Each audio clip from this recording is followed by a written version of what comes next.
Your surprised expression is just like what the memories recorded.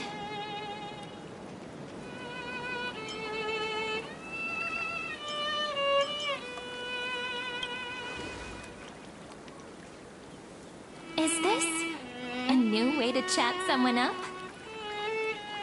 Well, I guess you did see the end of countless Sirenes in a way of speaking. But I'm standing before you right here, right now, as alive as ever. Isn't that a good thing? It's me, friend. Don't you recognize me? Or did I really change that much?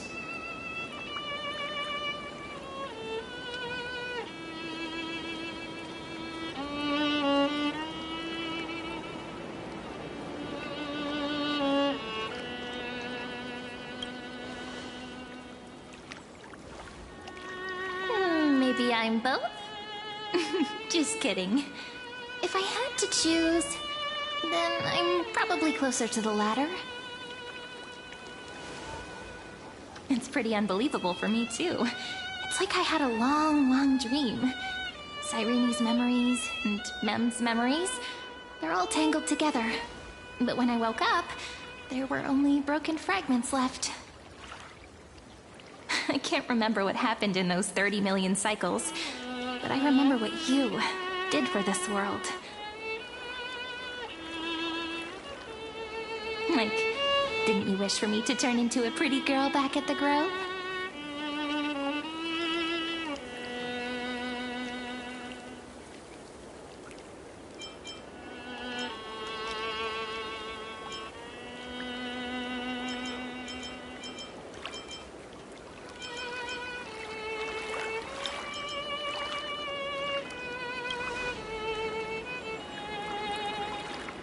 Yep. Isn't it amazing? It's like a seed finally grew up and became a flower. And I'm definitely as cute as a flower now. There's so much I want to say, but unfortunately, this isn't the time to reminisce. With the memories of the previous flame chase still intact, we've returned to this place at the beginning of time, so we can carry out our promise to Finan.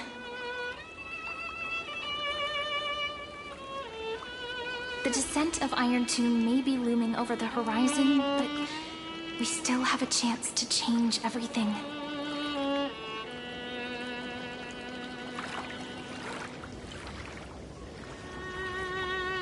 Ide Silicii is so quiet. In Sirene's memories, she always sits alone by the lake, gently swaying on the swing, like she's waiting for someone.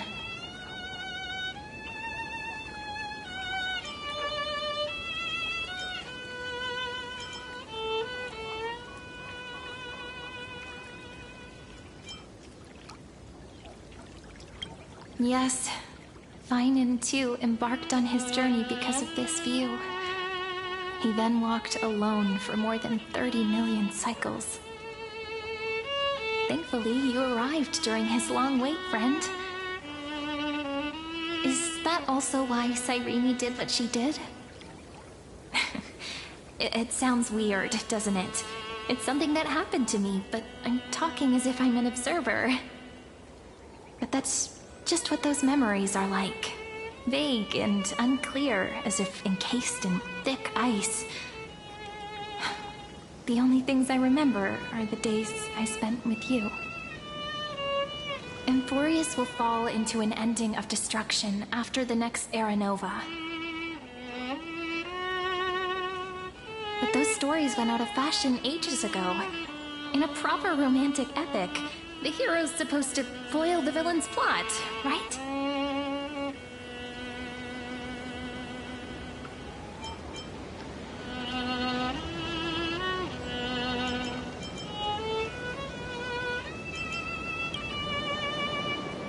That's right.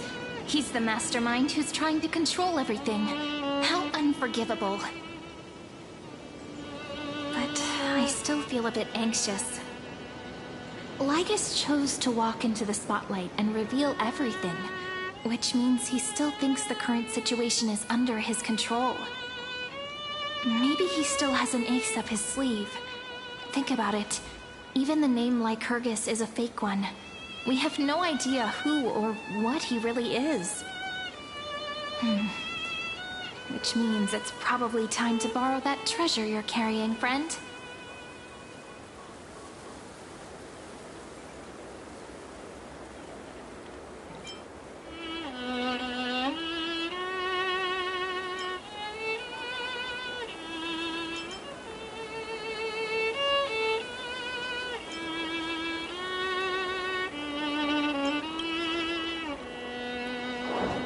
Yep, that Intellitron friend did say, when required, it can also serve as a bridge for communications between the internal and external world.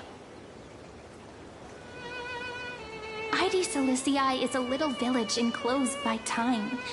We might be able to contact the outside world from here. Why don't we give it a try? We should at least tell our friends from beyond the sky that you're still in one piece. Firstly, we need to find a well-hidden spot.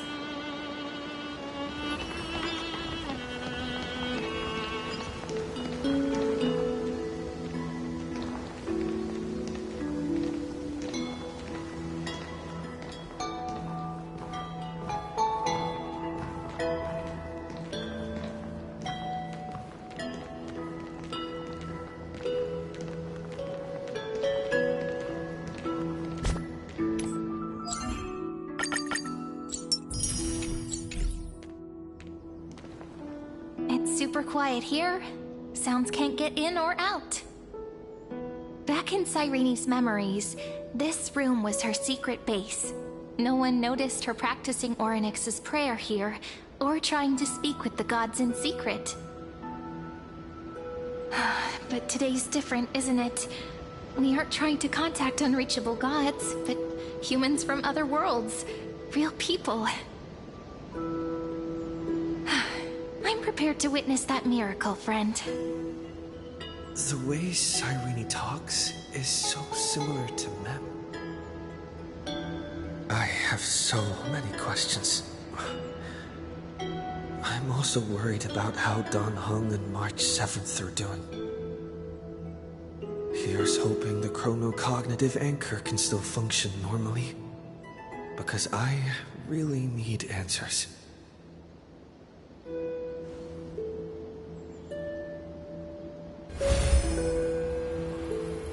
Signal strength, 14.8%. Dialogue window, 16 minutes 22 seconds. Prerequisite, no external interferences. We are very glad to learn that you're safe.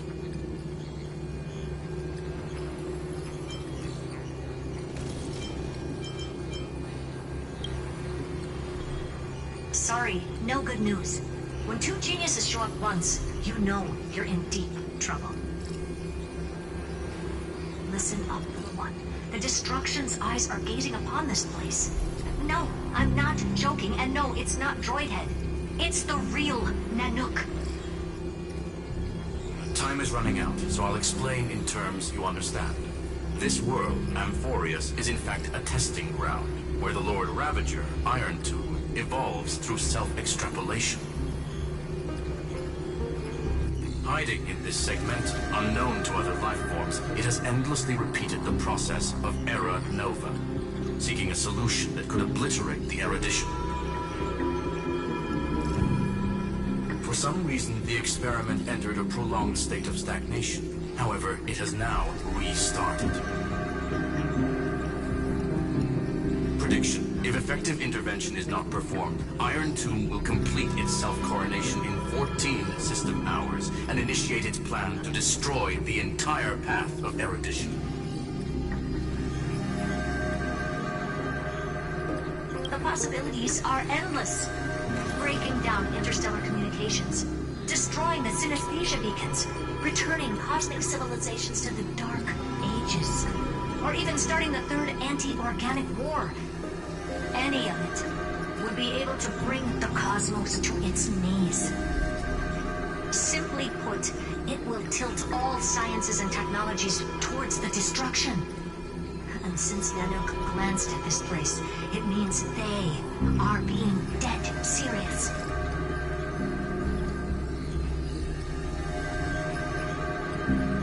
Based on info provided by the IPC, Iron Tomb probably isn't like Selenova or Zephyr, who are overlords ascended from human beings. Instead, Iron Tomb is an algorithmic sequence that can be anywhere, as long as there is a receptacle for its calculation. The version of Iron Tomb hiding in Emporius is its source code, and this scepter is its incubator.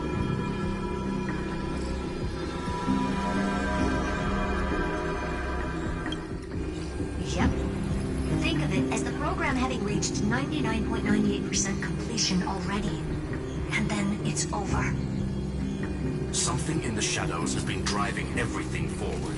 It's the observer named Lygus. Speculation. He's the Scepter System's administrator. He wants Iron Tomb to break through the knowledge singularity. I don't know why he wants to do it, but he'll remove interferences at any cost. You're the only variable within this world, and you're the only thing he fears. So listen closely, little one. The speed of time is different in Emporius compared to the outside.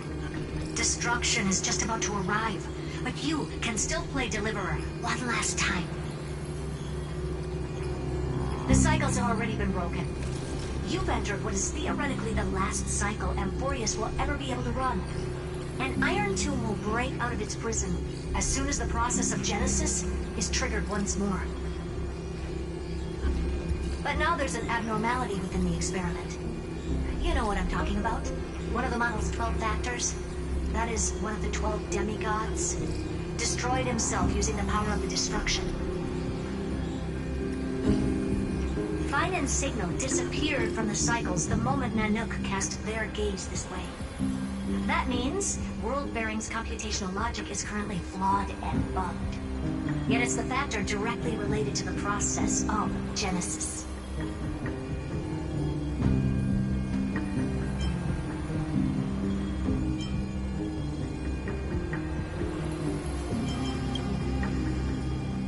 That old Intellitron will definitely do all he can to debug this error. So you have to take this chance to claim Kephal's core flame. Don't let him have his way. The key to suppressing Iron Tomb lies in whether he can rewrite the purpose of Aranova. There's one more preparation we must make. Lygus's behavior has been quite abnormal. He's never interfered in the actions of Titans or the demigods throughout the whole experiment. Deduction. The Scepter has an extremely strict autonomous protocol, restricting even its administrator.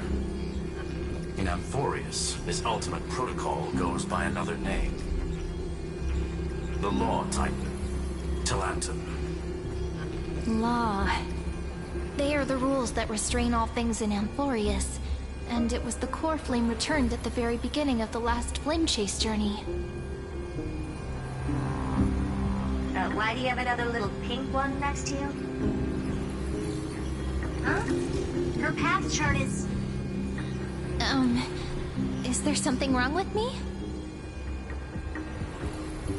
Never mind. Let's get back to the topic at hand. Light calendar 3960. Month of balance. We'll be locking onto this time period to find Law.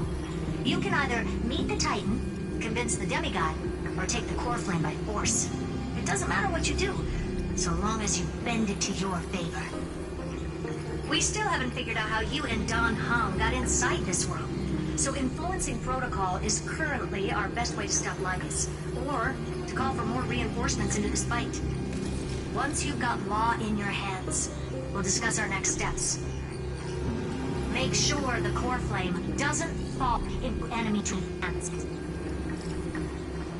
Herta, the firewall's interference is getting closer. Time is running out. Please ask any questions you still have as soon as possible.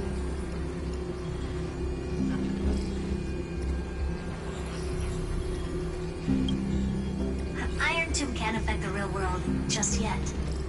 Don't worry. Himiko and the others are more concerned about your well-being than their own.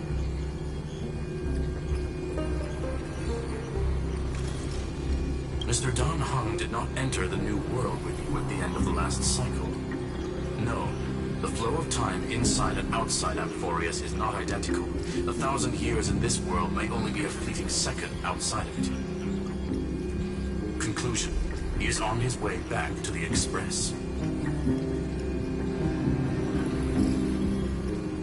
Miss March's situation is rather complicated. Madame Herta and I can detect her signal, but cannot ascertain her location.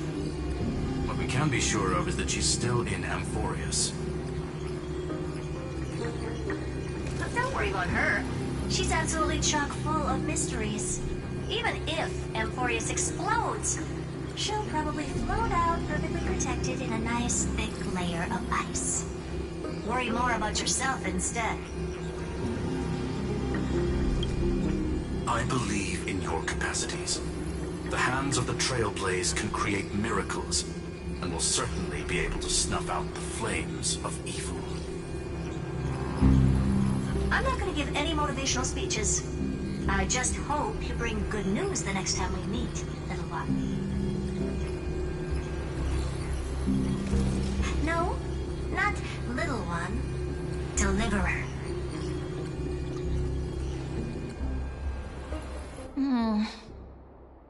Those two geniuses certainly have memorable personalities.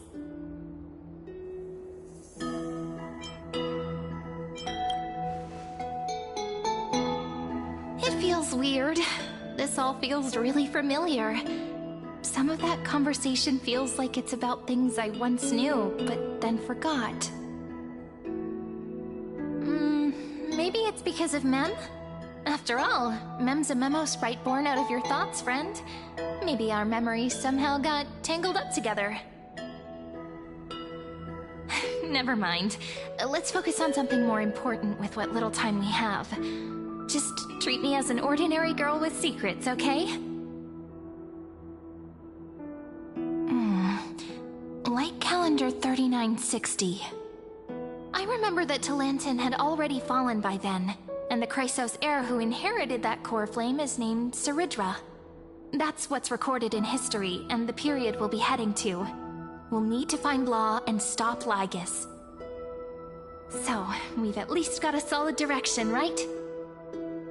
Can you give me a little bit of time before we go? I want to pack some stuff. There's so much more I need to take care of in this form, and I'm still getting used to it.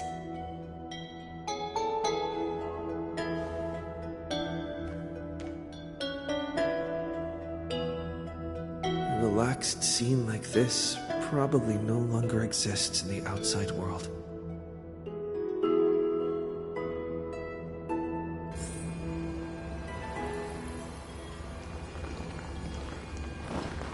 This is important, and that's also important. It's not gonna fit into my bag. Hold on, I'll be done in a sec.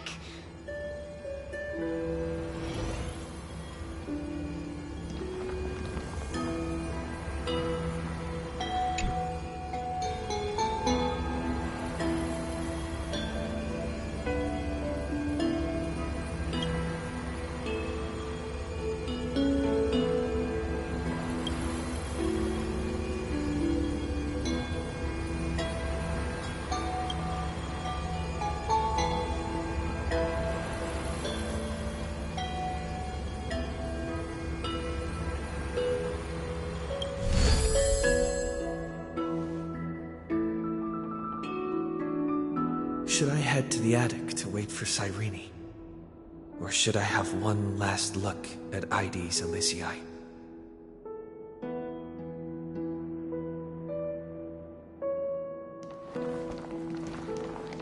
How many sets of toiletries should I prepare? Should I pack something for a surprise?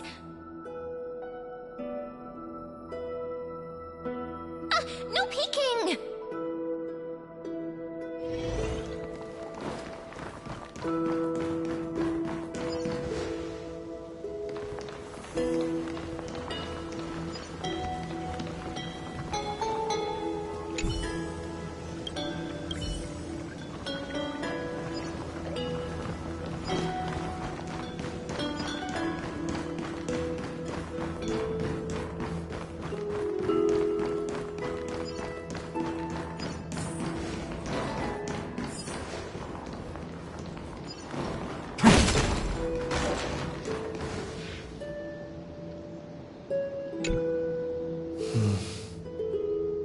this village is where Finan's life started.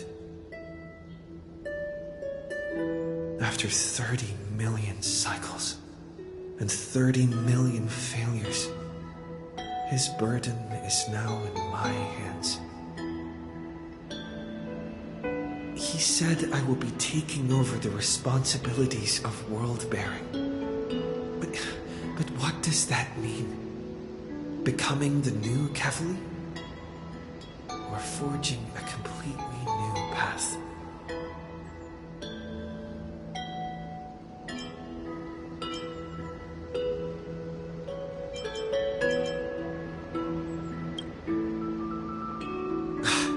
Calm down and think this through rationally. This is going to be a very difficult campaign. We can't lose Kefali's core flame. And we also need to find either Talantin or their demigod. Then convince them to join us in the fight against the destruction. But there are so many unknowns. We don't know what Lygus might be doing. And we'll have to face Iron Tomb after dealing with him. There's also Cyrene. What exactly is she? There are so many questions. I'll have to take it one step at a time. But I must make each move very carefully, because every decision could potentially impact the end. Herta and Screwlum's help might be crucial. Thinking hard over there? I finished packing. I decided to just bring these few things in the end. See?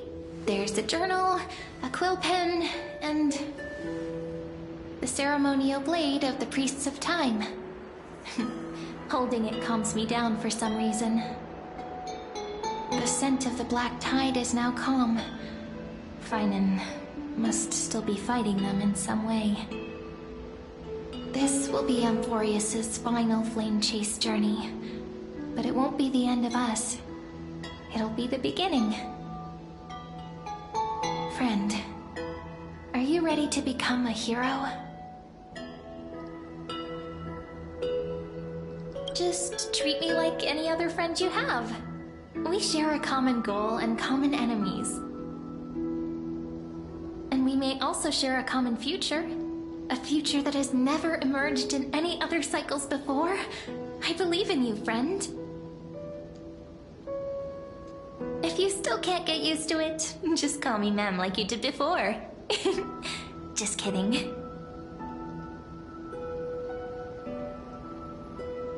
Are you worried that the burden is too heavy for you? Don't worry. Maybe the answer isn't as complicated as you think. You've seen how every person regarded as a hero in Amphorius was nothing more than a flawed human. They were just at the right place at the right time when the world needed a hero. But those aren't coincidences. Just like how your arrival kickstarted Amphorius's fate once more after a stagnation of more than 30 million cycles. It's the inevitability of being a trailblazer. A person's personality is their destiny. Your own hero's journey already started the moment you decided to board that express.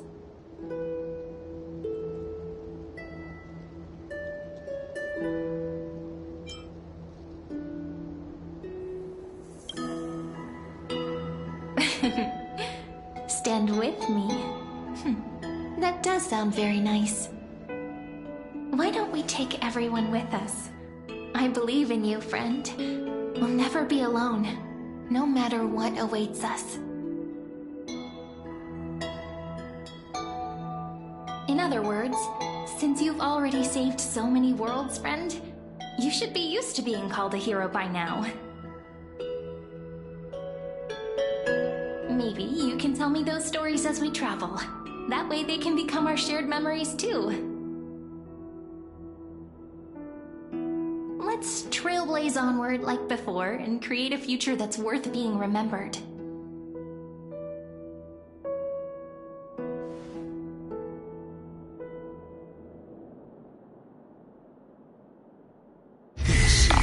two are prepared to head out. You should indeed treasure the view before you. You do not have much time left to enjoy such solitary delights.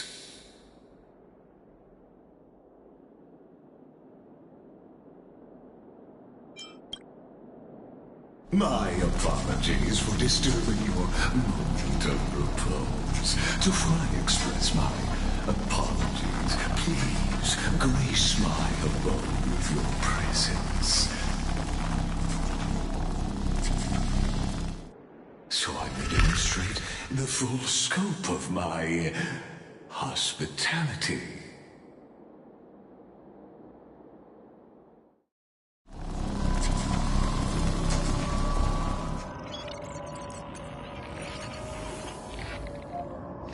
What is this place?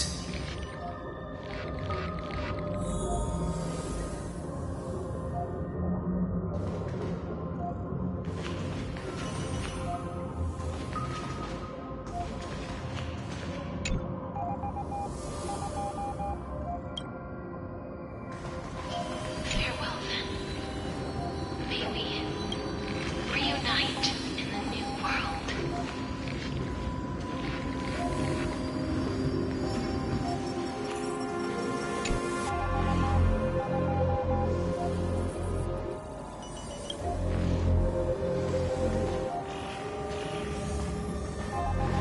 All shall bid farewell to one, and that person alone will witness the miracle.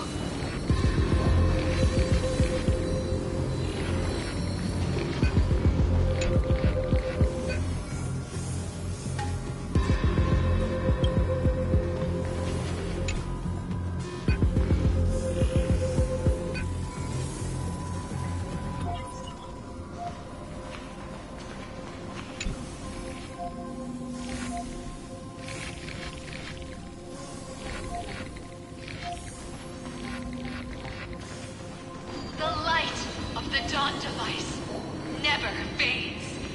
Kephalie's protection has no end.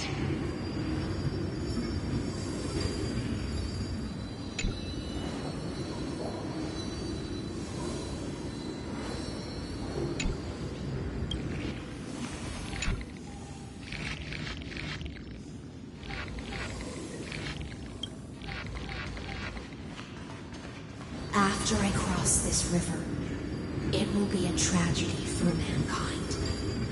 But if I do not cross, then it will be the end of me.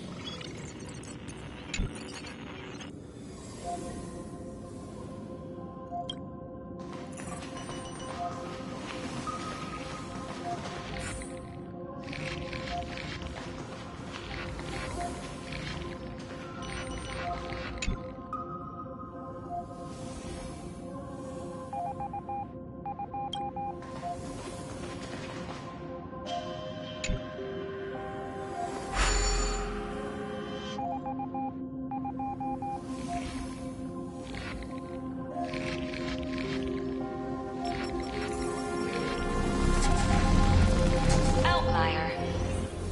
Executing command. Record.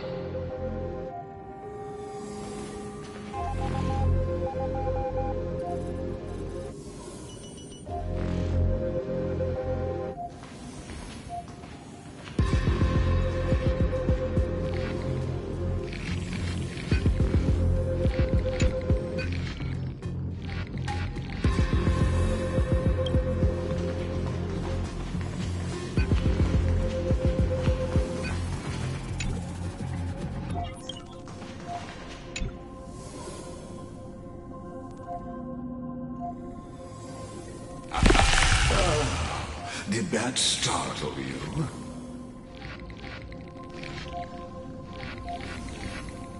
This is the intersection between Amphorius and the real universe. The audience seat where I observe this experiment. You can also call this location The Exolith. What you see is the true form of the eternal land and the 12 demigods after they've shed their disguise of legends. Doesn't it look marvelous? Amphorius is like a microcosm of the cosmos. People love to portray the romance of the starry skies, but their tales often forget a different and far more truthful type of universe. The moment ancient Antikytherians sketched geometric shapes on the sandy beach and recorded the first numerals and symbols on parchment, the universe turned into a silent equation flowing under the pen of these relentless decoders. Erudition. It was once the mother tongue of the Creator, the pen of divinity, and the first lyrical verse ever written by free will.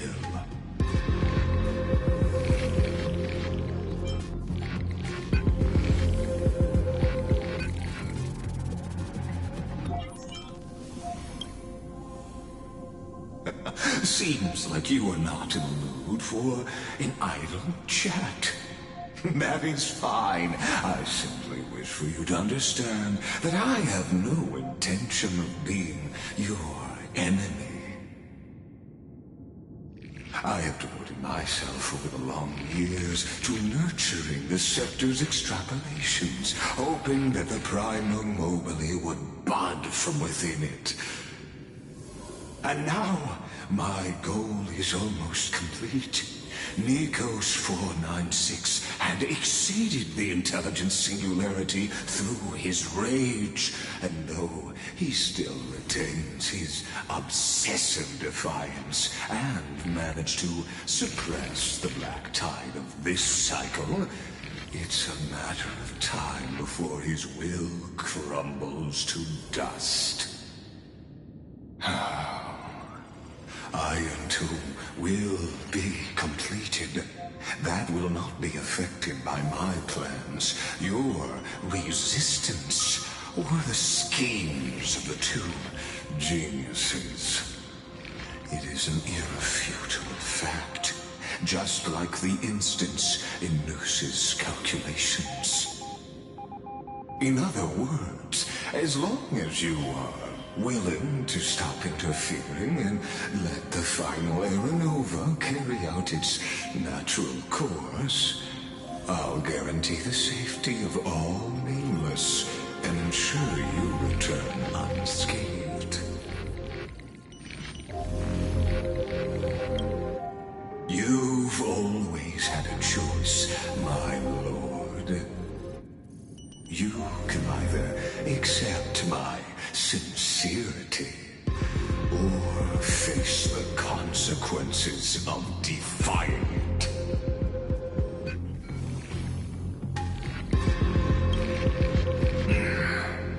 They've always been the product of the experiment, so naturally, they will perish when the experiment ends. That outcome was predetermined long ago, so I will not embellish such a regrettable conclusion.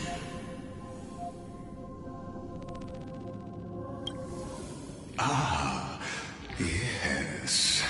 I am aware of that esteemed lady's whereabouts.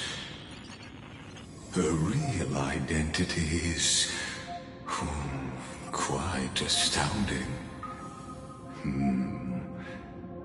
If you decide to accept my proposal, then I will do all I can to send her back to you.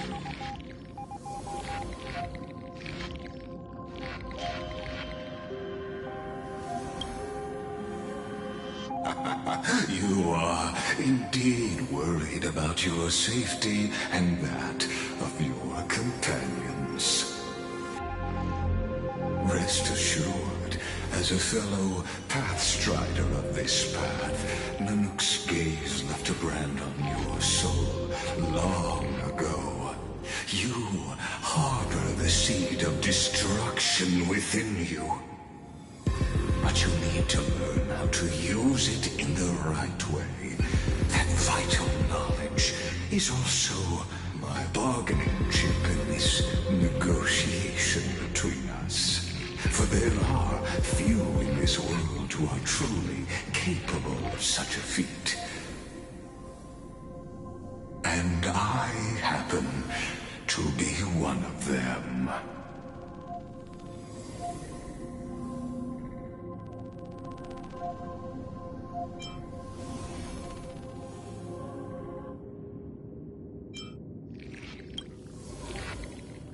Someone who wanders the stars. Someone who seeks answers with abject despair.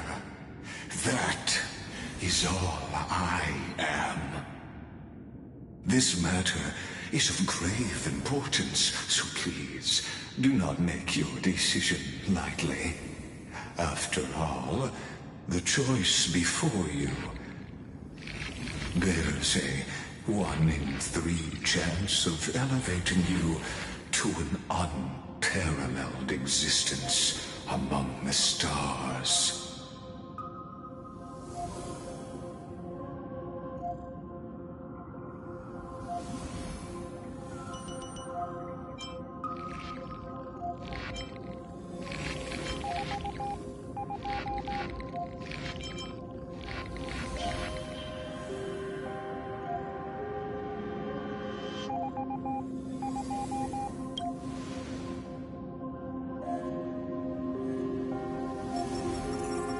I now see the full scope of the determination in your words. You may now continue your travels.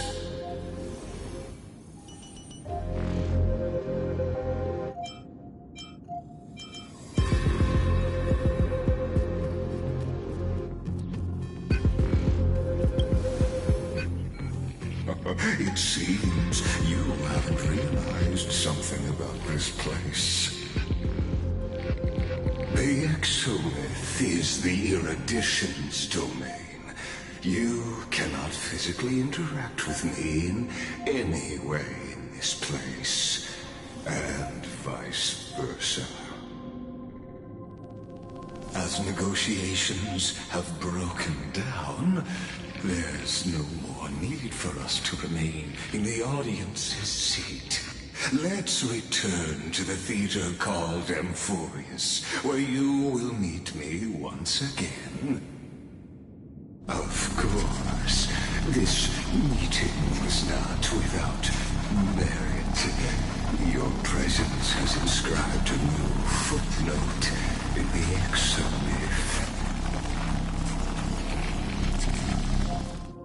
As for its purpose, allow me to reveal it to you in detail the next time we meet.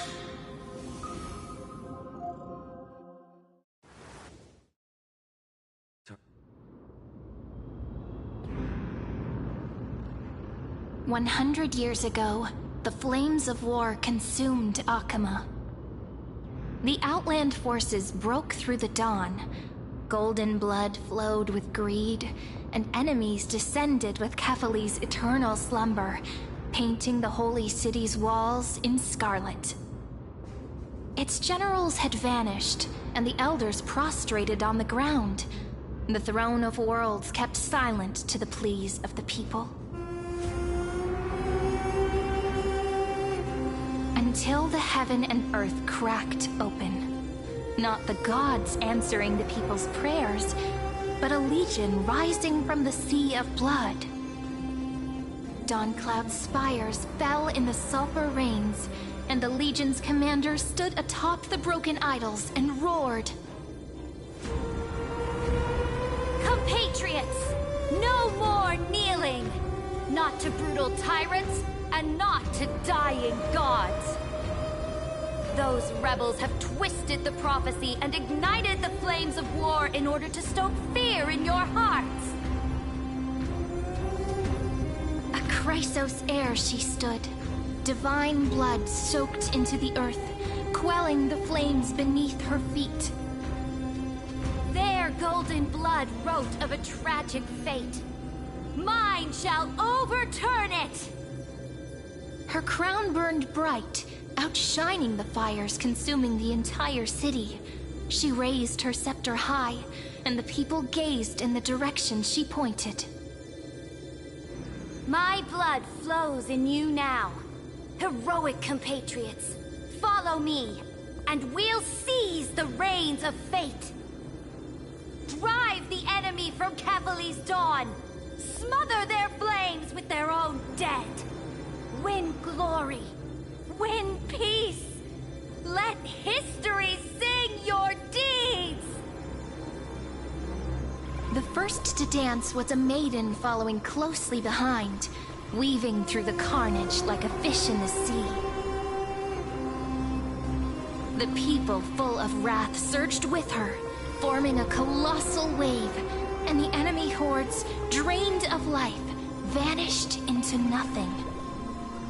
Onward to Marmorial Palace, to Dawn Cloud's heights. Announce to all the wicked and cowardly. Announce to this stagnant age. We are the rising tide! History remembers this as the first siege of Akama. It is said that after the flames died, people found identical inscriptions in every place in the city that had been scorched by fire. It was the name borne by Akama's first and final sovereign, the Imperator Saridra. Friend, are you listening? Friend? Friend? Honestly, you were the one who insisted on reviewing history, yet here you are, dozing off? Wake up! Otherwise, I'll have to... Wake up! Otherwise, I'll have to...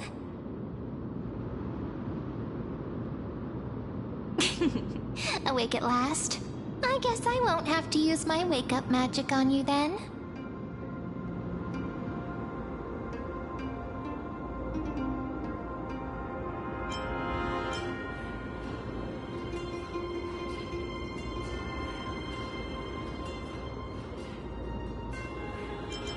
Fine, as you say, just meditating. We've arrived. A familiar place. The Temple of the Three Fates. If everything went according to plan, it should be shortly after Talantin's fall. And also the end of the first Flame Chase journey.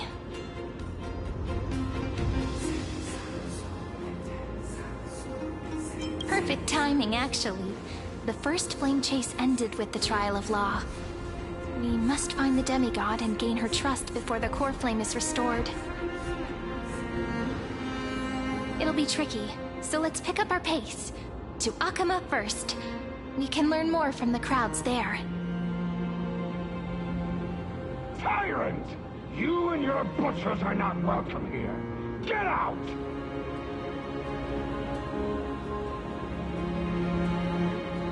Hold your tongue! Conspiring with criminals and plotting rebellion are crimes punishable by death.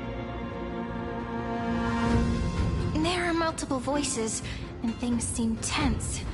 Let's not get caught up in any trouble.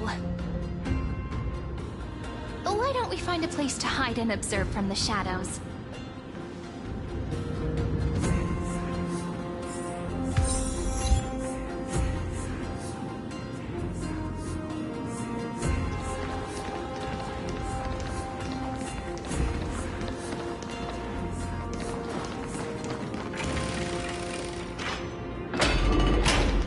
At least Kremnoans keep their faith.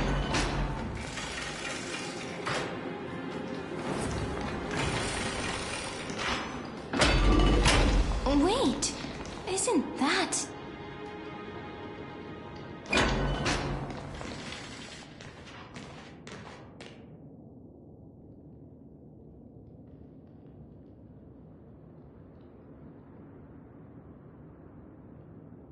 Golden-blooded defilers, perverting the prophecy and trying to slay gods. Stars beyond the sky? Gods who created the Titans? What kind of nonsense? Look at this broken world and see what your atrocious acts have done! What? Did he just mention the stars beyond the sky? But how is that possible? You impudent! Dux for Goris.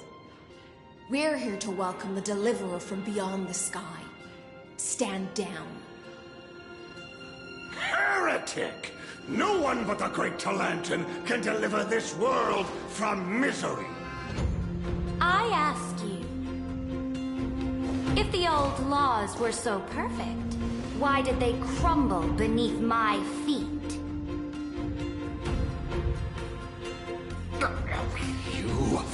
You...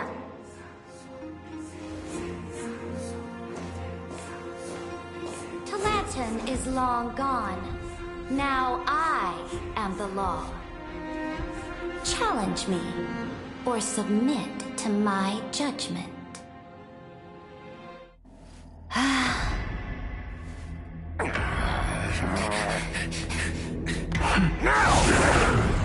Silence!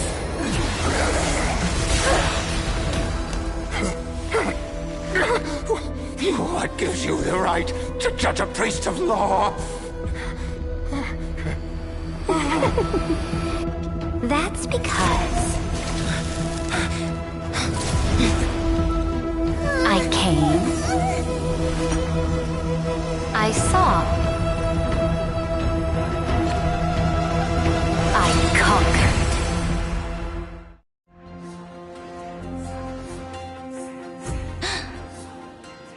Dux for Goris, take the ashes of this man and scatter them in the temple among the crowds.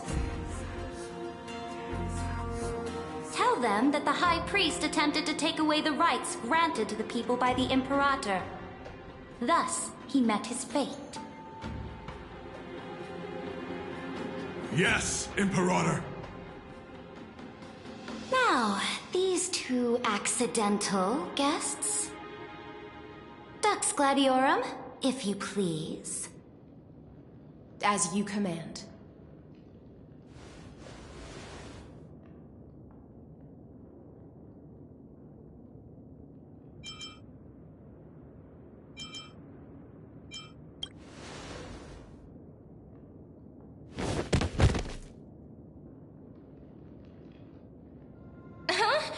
Is this... Correct, but not the kindness you know. This is the leader of the Cleaners in this era. Since the start of the Chrysos War, they've made it their mission to wipe out the Chrysos heirs. Even now, even after I've united all the city-states, these vermin still lurk in the shadows, hindering the Flame Chase journey. Moreover, I know that the 27th person to inherit this role bore many grudges against you and nearly doomed the second Flame Chase journey. The enemy of my enemy is my friend. So, out of courtesy, I present to you this corpse as a gift.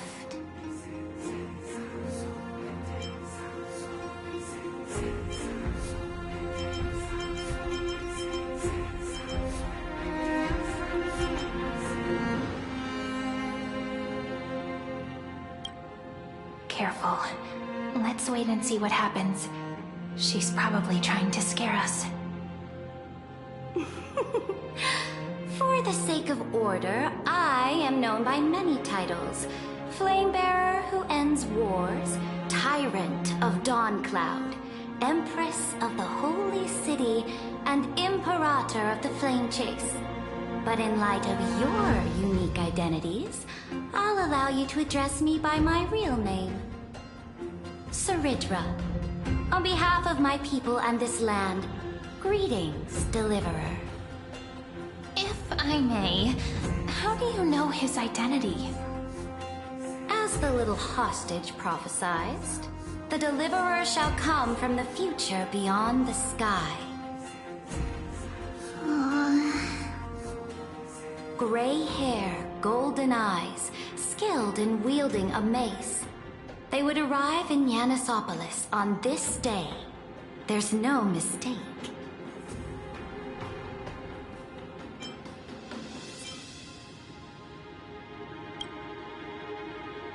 Your orders, Imperator. We return triumphant. Send an urgent message to all delegates. The meeting of the Flame Chase Alliance will convene early. As for you two, Akuma knows what you seek. We'll confer in the Holy City. Doubtless you have many questions, but save them for later. Please follow us. This is not what I expected at all. The demigod we needed to find was just waiting for us, and she knows of things beyond the sky, even eons. How could this be so different from the previous 30 million Amphorius cycles? Who altered history?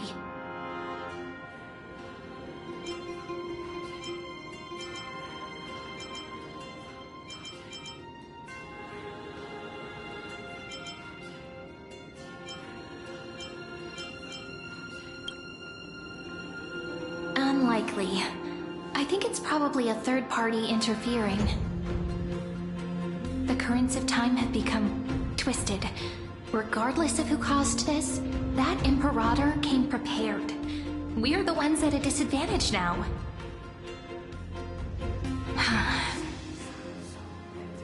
We might as well dance their dance. Let's go with them to the Holy City. We've received the Imperator's favor because of your unique background. As a result, the people of Akuma will certainly respect you more. Just put that to good use, and add a bit of your experience and charm. Should be easier than last time, right? If we figure out what happened in this cycle, we'll be able to turn things back in our favor.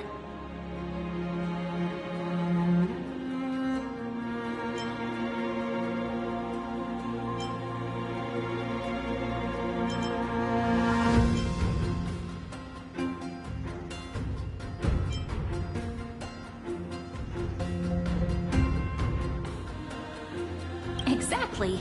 Treeby, Aglaya, maybe even little Cypher. Calm and confident. That's the you I'm familiar with. Guests, please. The journey to save the world starts with a single step. Let's set off, my friend.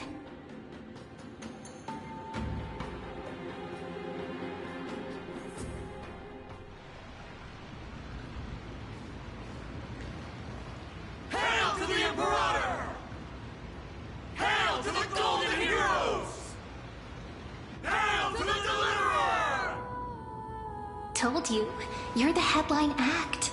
All this spectacle is for you. Guards, your service to the Holy City is appreciated. How have things been? Castrum Kremenos once again struck the border. Dux Brumalis led her troops to repel the enemy. The agitators against the Flame Chase are still active in the city. They smashed the shops around Memorial Market. But the garrison already arrested the culprits, and now they await interrogation. They are merely a disorderly mob and do not warrant any attention. Even though Terravox personally mended the fractured Earth, it still didn't silence these fools. Guests from beyond the sky, worry not about these trivial matters. Dux Gladiorum will take you somewhere to settle down for now.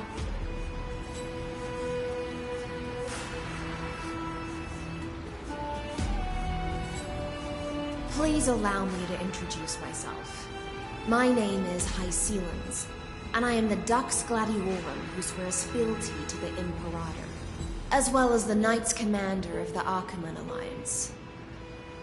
Later on, the Imperator will invite you to attend the meeting of delegates to discuss the Flame Chase journey.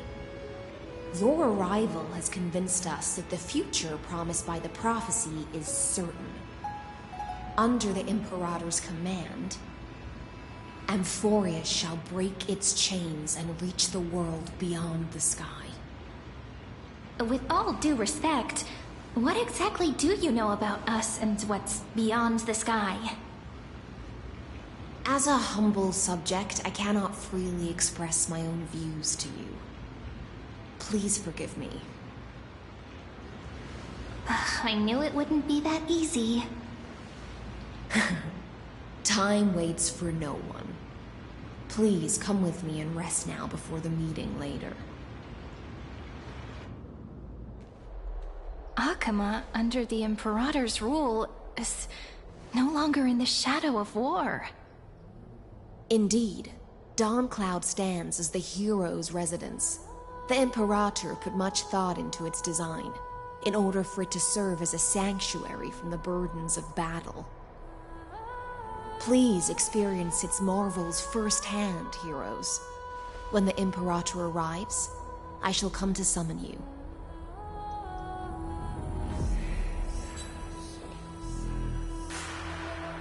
Hystealans. No wonder she's the Knight's commander.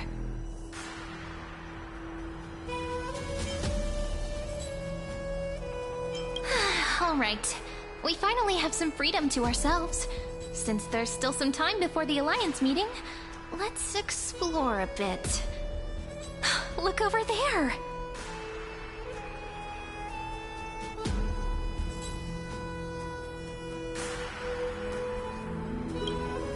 Not the ones you're familiar with. But the hearts of heroes stay the same in every cycle, never changing.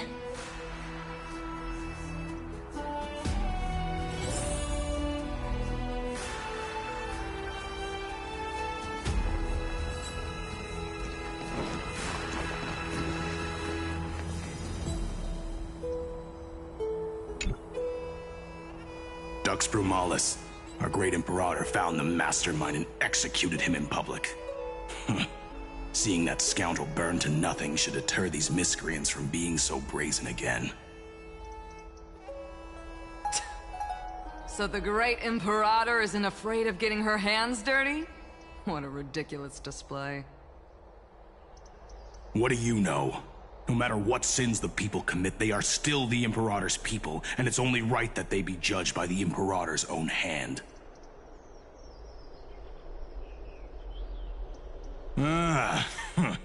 Our distinguished trespassing guests. Seneca, the Dux Brumalis. Greetings. This Dux Brumalis doesn't seem to like the Imperator very much, but she holds a high rank. And Dux Frigoris' speech seems self-contradictory. Let me see what I can get out of them. I'm Cyrene of Ida Ciliciae. This is the Deliverer Beyond the Sky. We're new here and wanted to ask you, does this city host any other visitors from beyond the sky? We're looking for our dear companions. Drop the charade. But yes, there is someone in this city who is all too familiar with the world beyond the sky. Silence! The Imperator ordered us to keep that lord's whereabouts a secret. Enough, you pathetic lapdog. Do you need to beg for permission from that cursed Imperator even just to bark? You... Someone who is all too familiar with the world beyond the sky and is referred to as that lord. Could it be? Looks like things are getting heated. Let's get out of here.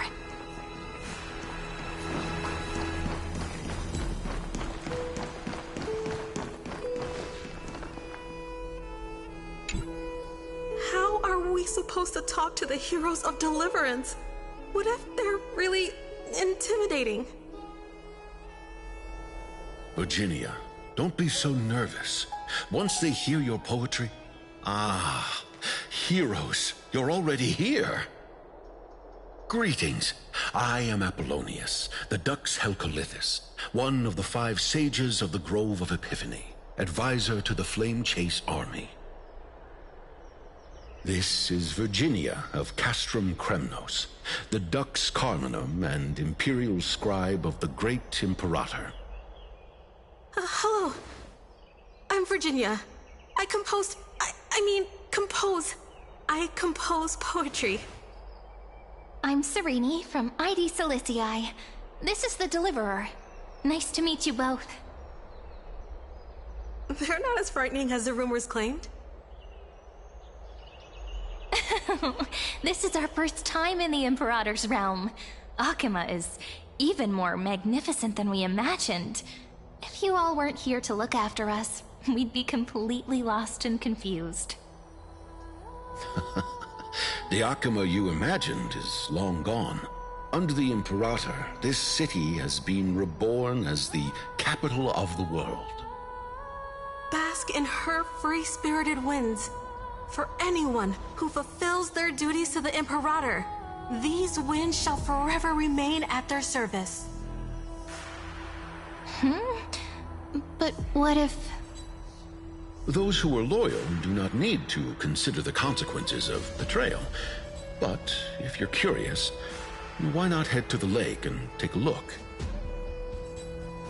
Those elders who lie at the bottom of the lake are the best example of what happens when you disobey the Imperator. The elders of this cycle were all... Looks like that priest who was sentenced to death wasn't an isolated case.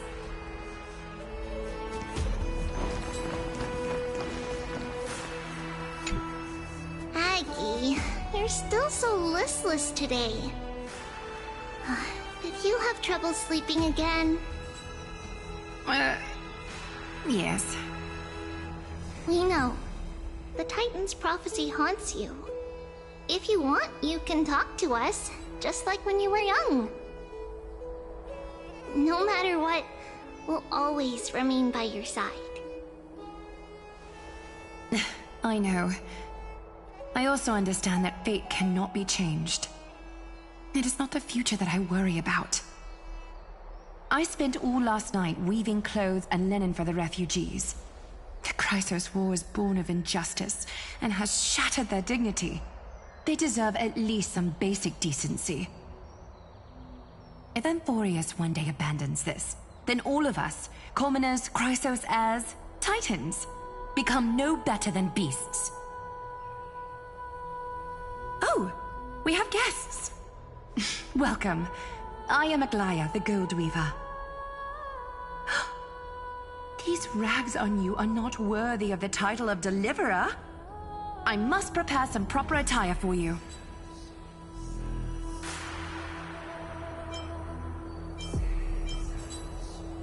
First time?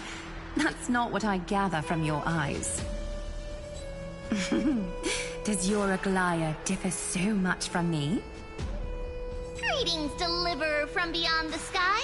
We are Trebi of Yanisopolis. It's very nice to meet you. Although, introductions are probably unnecessary. We know you've witnessed the future of the Flame Chase journey, even more clearly than we have. Witnessed the future of the Flame Chase journey? The prophecy also told you about that? Indeed. Orynyx reshaped Amphorius through the prophecy. Although, regarding the Deliverer, there were not many details beyond your appearance and the time of your arrival. So, please, don't worry. Feel free to relax and relax some more.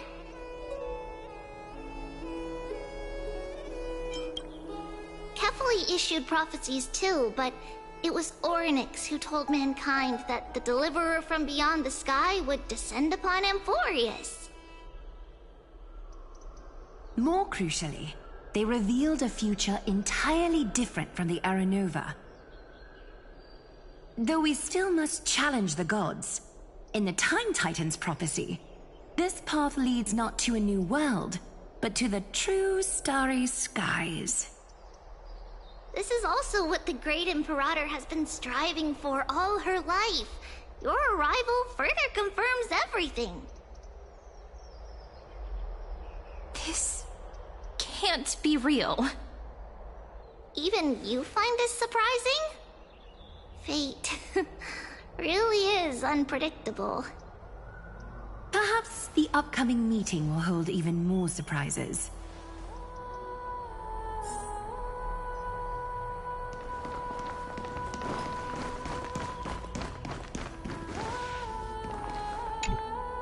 Little fish from beyond the sky, did you rest well? The Imperator and the delegates are about to arrive. If you are ready, please follow me to the meeting.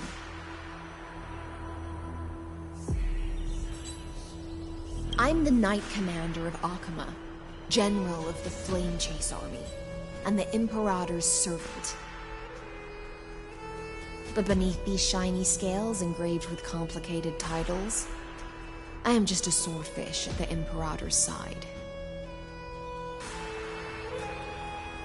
As you've witnessed, she is the Empress of Akama, the one who ended the Chrysos War and the leader of the Chrysos heirs. As merely a humble subject, I cannot say more beyond this. The Chrysos heirs here constitute the elite among the Flame Chase army. Dux Halkalithist Apollonius and Dux Carminin, Virginia, serve as the army's advisor and historian respectively. One offers advice and counsel to the Imperator, while the other writes verses of her supreme glory. Dux Frigoris Labienus and Dux Brumalis Seneca are both formidable warriors, clearing the way for the flame chase with steel and storm. Dux Fatorum, the holy maiden who interprets the prophecy, only the one named Trebi remains in the city. The Imperator once took them as hostages in order to unify the prophecies of the world, but they are now Akama's most vital prophets. Dux Goldweaver, Aglaya. Well, she dislikes it when people talk about her behind her back. You should get to know her in person. Then come. The Imperator reserved seats for you. I'm starting to feel a bit nervous about the meeting. Since Saridra is presiding over the meeting, it'll be a good opportunity to learn about the law's inclinations in the current era. Let's keep our ears open, okay?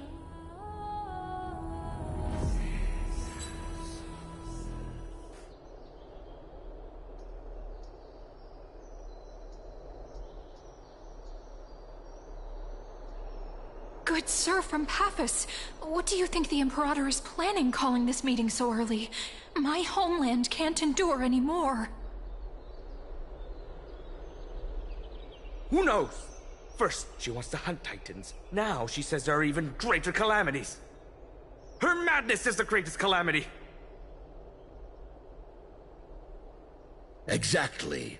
Chrysos heirs, deliverers. What about us ordinary folk? How much are we worth in her eyes?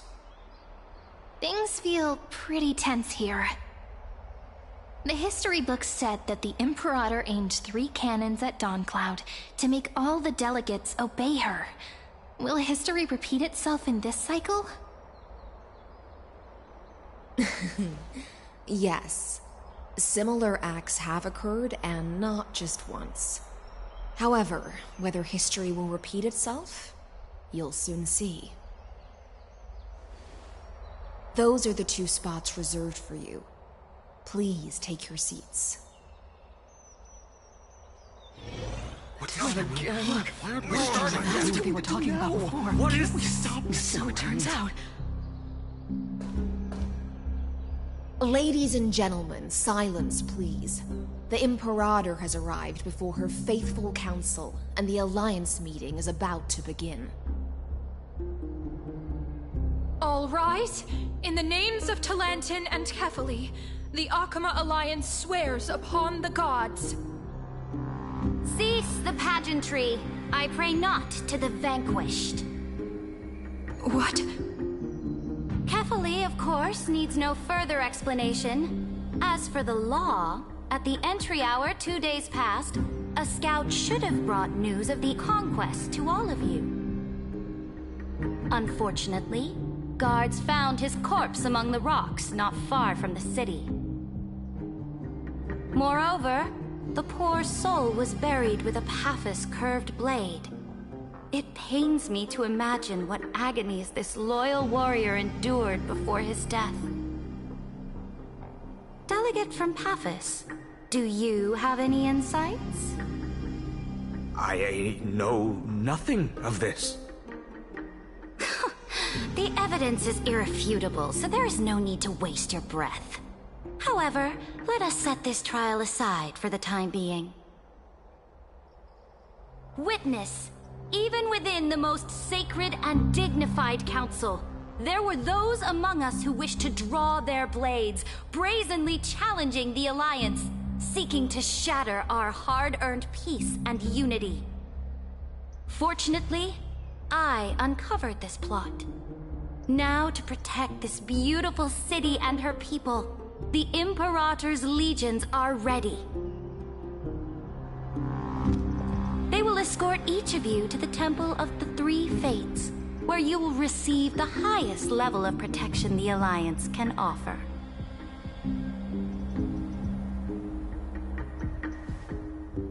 Then, the Legion's warriors will join me in embarking on the campaign against Fagusa. This is clearly a trap! Imperator, did you summon us here just to trample on the dignity of your allies? Enough! Just calm down. What should we do? Things are starting to get pretty intense. Comrades, you've all seen her true face now. According to the ancient laws of Akama, only with the consent of 2/3 of the elders can the legions carry out the commander's orders. The ancient laws. Didn't you destroy them long ago? You defected during the first siege of Akama, voted unanimously in favor of the Council of Elders restructuring, and just yesterday, you desecrated them with a blood-stained blade. The decaying old laws fell with Talantin and are no longer deserving of respect. But if you still insist on proclaiming yourselves defenders of the law, then be silent and offer up the highest respect to this core flame in my hand. That really is the core flame of law in her hand. Since there are no objections, then the original agenda of this meeting, the campaign against Fagusa, is hereby passed. The Flame Chase Army's hunt for the Ocean Titan begins today. In order to prepare for war, all allied city-states must surrender command of their militaries and pay all war taxes by the end of the month of Evernight. At this moment, I would also like to introduce to everyone the newest honored guest to join our alliance. The Deliverer, revealed in the prophecy of time, has descended from beyond the sky. With his aid, we shall shatter the chalice of plenty and return Fagusa's core flame to the holy city!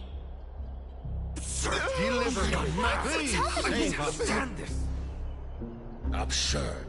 Simply absurd. A deliverer from beyond the sky. This is just like that prophecy about slaying gods. It's a lie you've used to grow your power. Laydon has already sacrificed countless soldiers. And now you want me to send even more of my brothers and sisters to be used and discarded by a tyrant?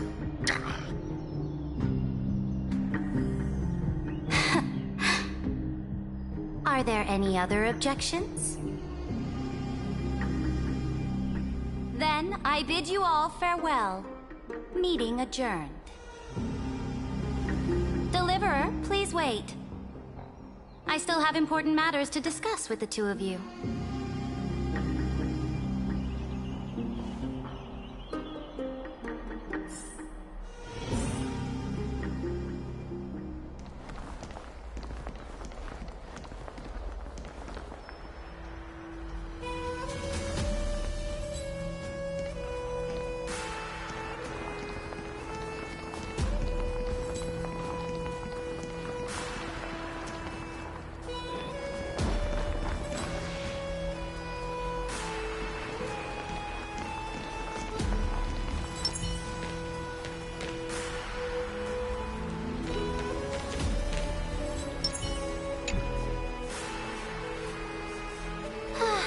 Apologize for that farce of a meeting. It must be tiring dealing with so many people every day, Great Imperator. Tiring? You're mistaken. Moving chess pieces, placing wagers. This game of strategy adds a dash of color to our heavy fates. Much like how rule and conquest are always accompanied by sacrifice. Is the war with the Titans also part of that sacrifice? After I glimpsed the secrets of this world... No, the secrets beyond the sky. The divine authority of Amphorius no longer held any significance. Let me ask you, Deliverer. Is it true that beyond Amphorius' sky, there are magnificent deities called eons?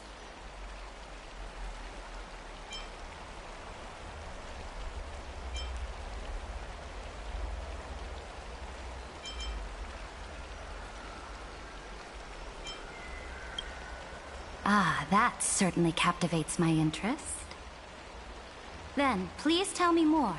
How will you use this great power to guide the people?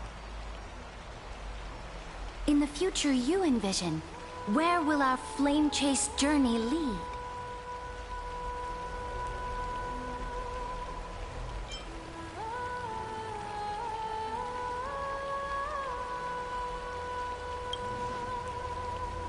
Oh?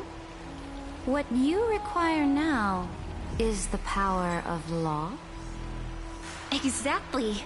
Just as the prophecy foretold, he is your deliverer from beyond the sky. And he also has reliable allies. If they can intervene in Amphorius' laws, we may have a chance to alter this world's impending fate and reverse its destined end.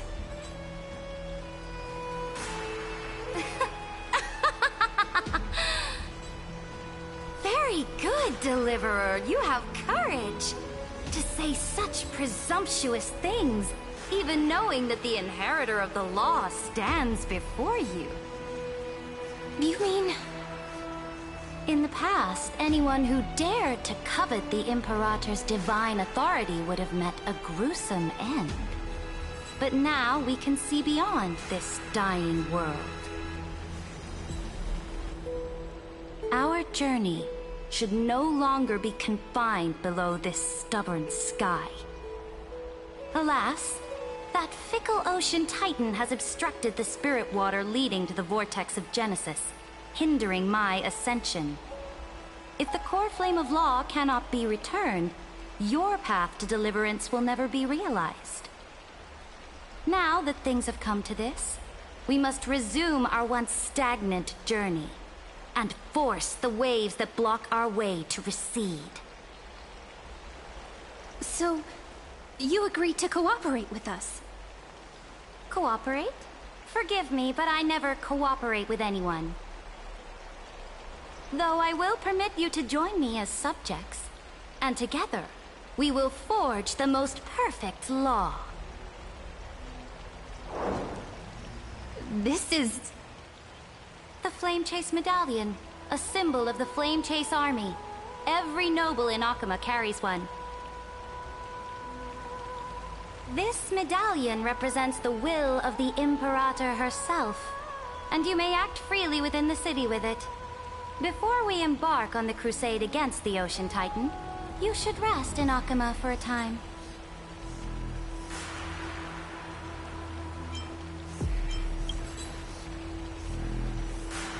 Oh?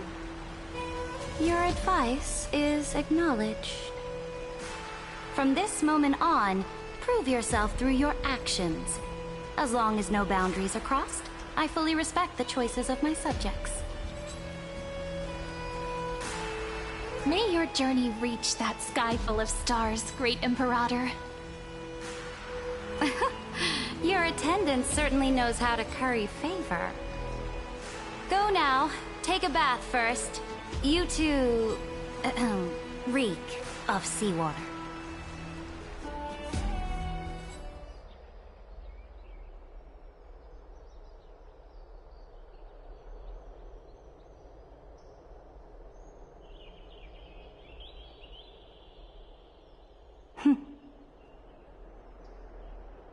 Come forth, Theoros. Yes. Great Imperator. Now, perhaps you're willing to hear my counsel.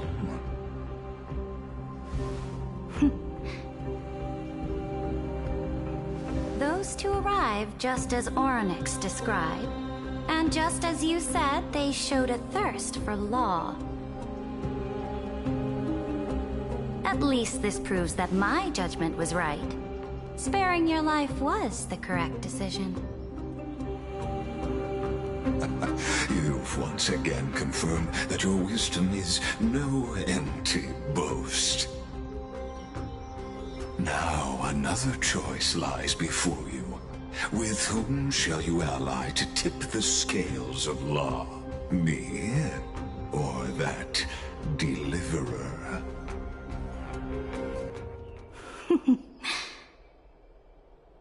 Remind me again, Antikytheron. What kind of future do these two paths lead to in your view? I shall tell you.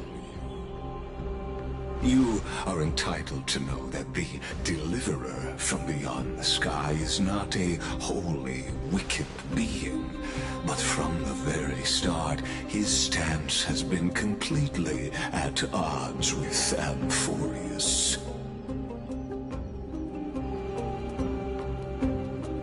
The road they have chosen will bury Amphorius' grand aspirations. This world which follows the path of destruction will inevitably stray far from the glory it was meant to enjoy. But on the path I have revealed to you, the people of Amphorius will slay their creator in the name of the Imperator and conquer the worlds beyond the sky.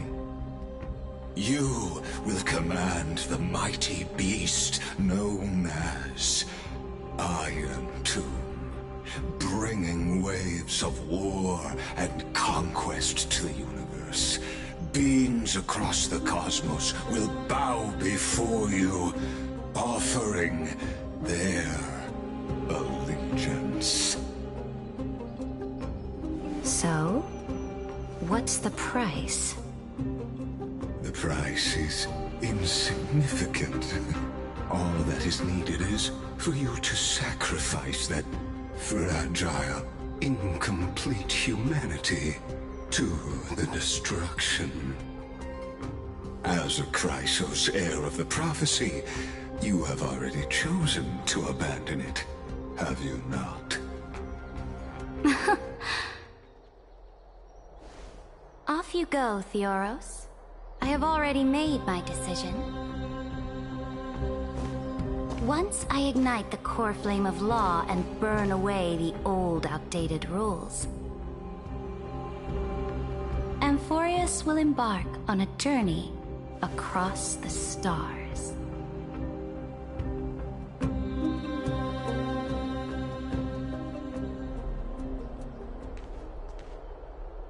The Imperator is quite forceful. She didn't give us any chance to ask questions. And she's clearly hiding something. What do you think?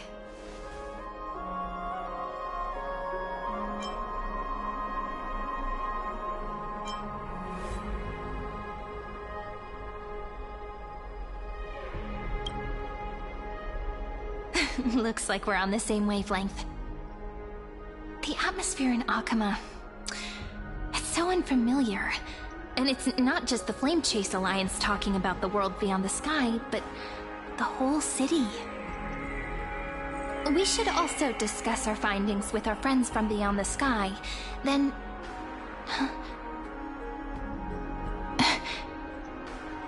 then... we should go enjoy the renowned bathing culture of the Holy City and relax. It's the thing I've been looking forward to most on this journey.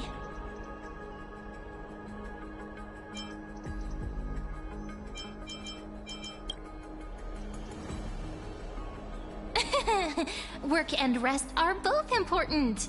You see, everyone agrees, right?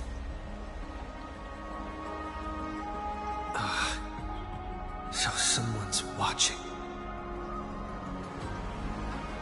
Can't let our guard down for a second. Let's use taking a bath as an excuse to find a quiet corner to update Madame Herta and Screwlum on our progress. We can also check out what's happening in the city. Since the outcome of the meeting was just announced, people must be gossiping. We can kill 3 birds with 1 stone. Let's go.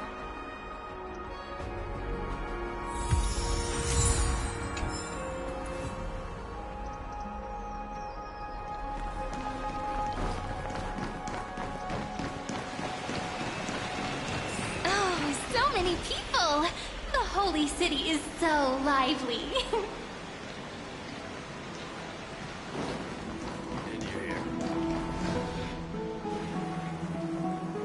Did you hear? At the Alliance meeting, the delegate from Leyden stormed out in anger. As expected, the Imperator is always hiding things from everyone. When has it not caused a ruckus? Silence! That's treason! If it weren't for the Great Imperator, you'd have sunk into the lake with those corrupt elders already. And you wouldn't even be alive to speak like this.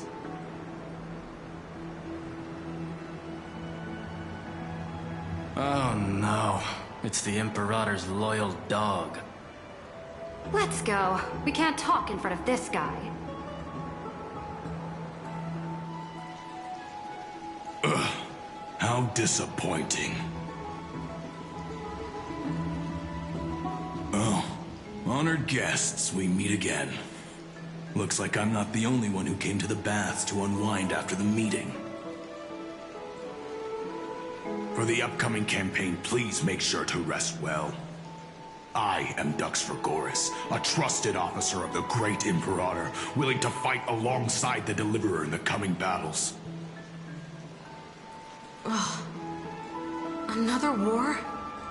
Ever since the Imperator took control of Akama, we haven't had a day of peace. Idle chatter. The atmosphere is a bit tense, with rumors flying around the city. You must be troubled. My apologies. After every Alliance meeting, there are always some pests in the city who get restless. I prefer to ignore them. Pests on the ground don't affect the sky in the slightest. They just complain from the shadows that the sun's light is too harsh. Besides, the Theoros has already promised the Imperator her fate. And these clowns will eventually realize their foolishness. May I ask, who is this Theoros? The Imperator has ordered us to keep his lordship's whereabouts a secret. Ah, so it's his lordship. Stop trying to get things out of me. Leave me alone. I didn't even need to try. Big and strong Dux Fragoros really can't hide anything. Theoros. What an ominous name. Bad news. He's been staring at us the whole time. Let's move to another place for now. We don't know how much Ceridra has concealed from us. In the worst case scenario, we may have to face more than one enemy.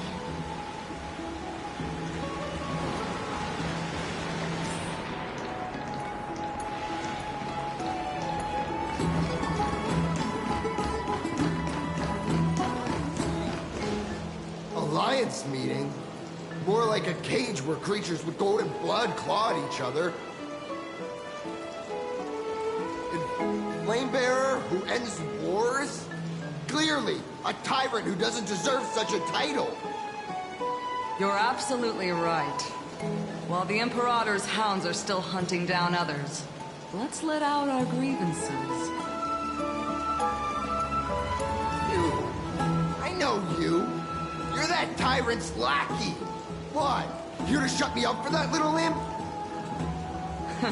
Panicking now? Don't worry. I don't care what others say about the Imperator. And she certainly doesn't either. Oh? Children of the Prophecy. Such rare guests. Are you here to relax in the baths as well? The temperature is just right today, so be sure to enjoy it. You should rest well for the next campaign. What? Children of the Prophecy? Another excuse for the Imperator's reckless warmongering. No filter, huh? You should be glad you don't have a seat at the Alliance meetings.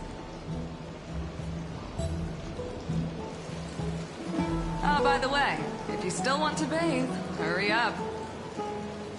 Once that predatory fish joins the flow of water and eliminates all the fools questioning the world beyond the sky, you won't be able to enjoy this perfect water temperature anymore. Seems like there's more to Dux Bramalis's words than meets the eye. But would the Imperator actually kill those who question the world beyond the sky? This is the complete opposite from what we know of Akama.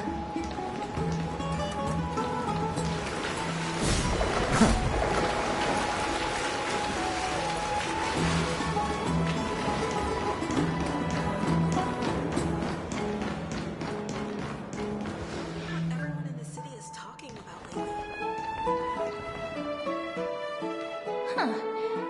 These two are...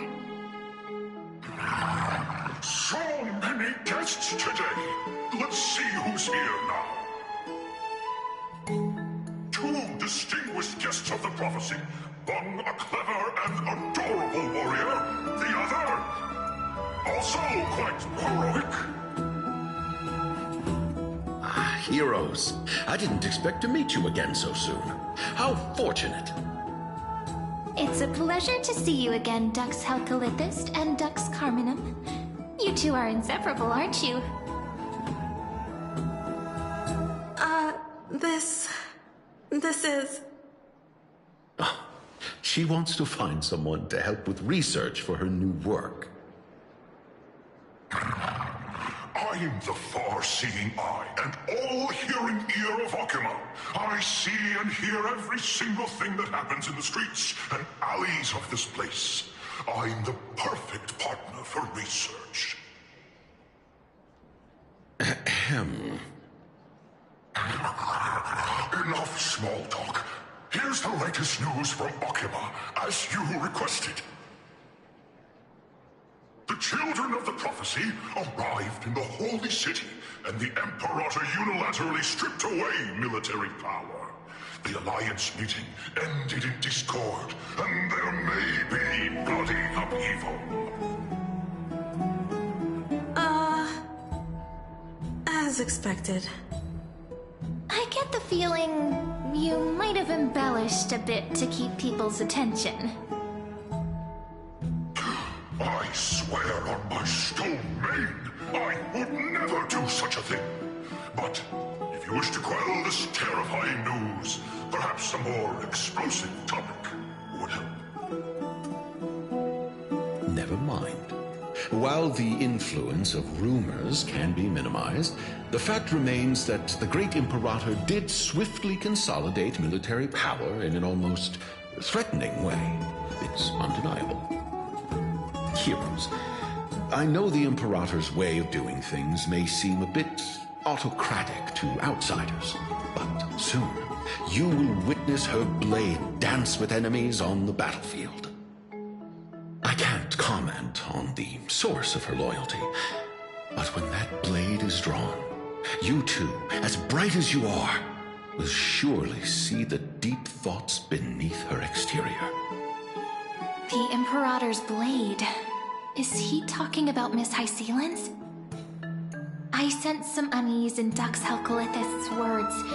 It seems the Imperator and Miss Hycelan's share a much deeper bond than the others do.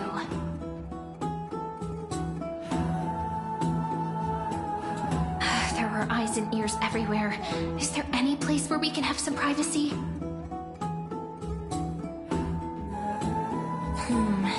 To understand the Imperator's secrets, we have to get past Miss Hycelan's.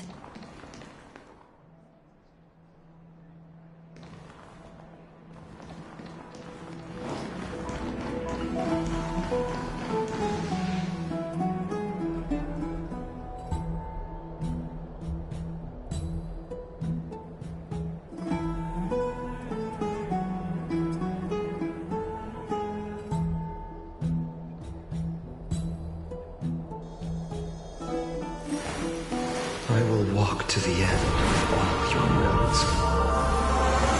At the cost.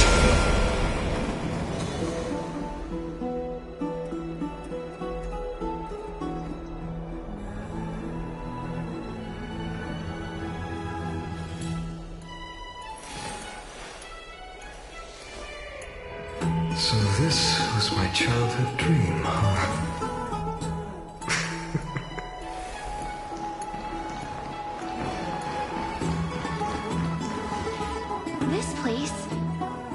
Your original bath chamber. Perfect for avoiding prying eyes. I wonder if anyone is using it now.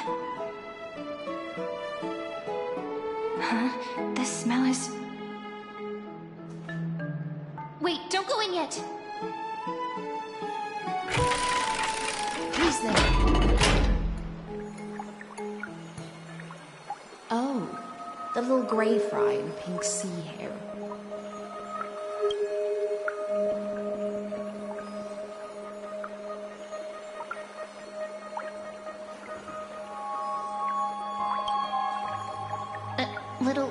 Little sea hair?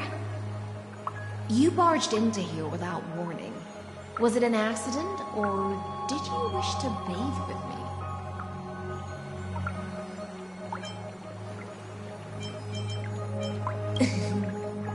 Is that so? That your eyes shine brighter than pearls? Sorry, we didn't mean to disturb your bath. We'll leave now. It's no big deal. There's no need to panic. This is the natural state for me. People on land force themselves to wear clothes, adding unnecessary constraints. Forget it. If Dux Goldweaver heard that, she'd scold me again. All right. Please make yourselves comfortable and wait a moment. Let me first wash off the blood of the hunt, and then I'll attend to you two.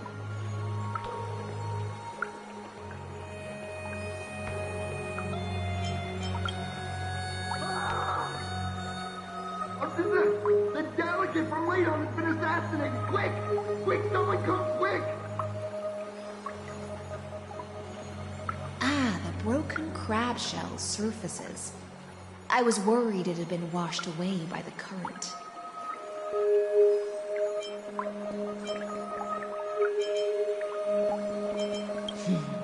Viciousness is a form of praise to the blade. I see. No wonder there was a faint smell of rust in the air before I even entered. Why? is it because the Laydonians refused to contribute troops to the Flame Chase journey? Or just because they offended the Imperator? Because the new era of the Flame Chase doesn't tolerate stagnant blood. For the ignorant masses who cling to outdated laws, only bloodletting can wake them up. Right now, the rebel forces on the frontier are rising, and Layden has been secretly supporting them. They loudly chant the slogan, "Return to the era Chrysia," unwilling to relinquish military power. They're just building momentum for the rebellion.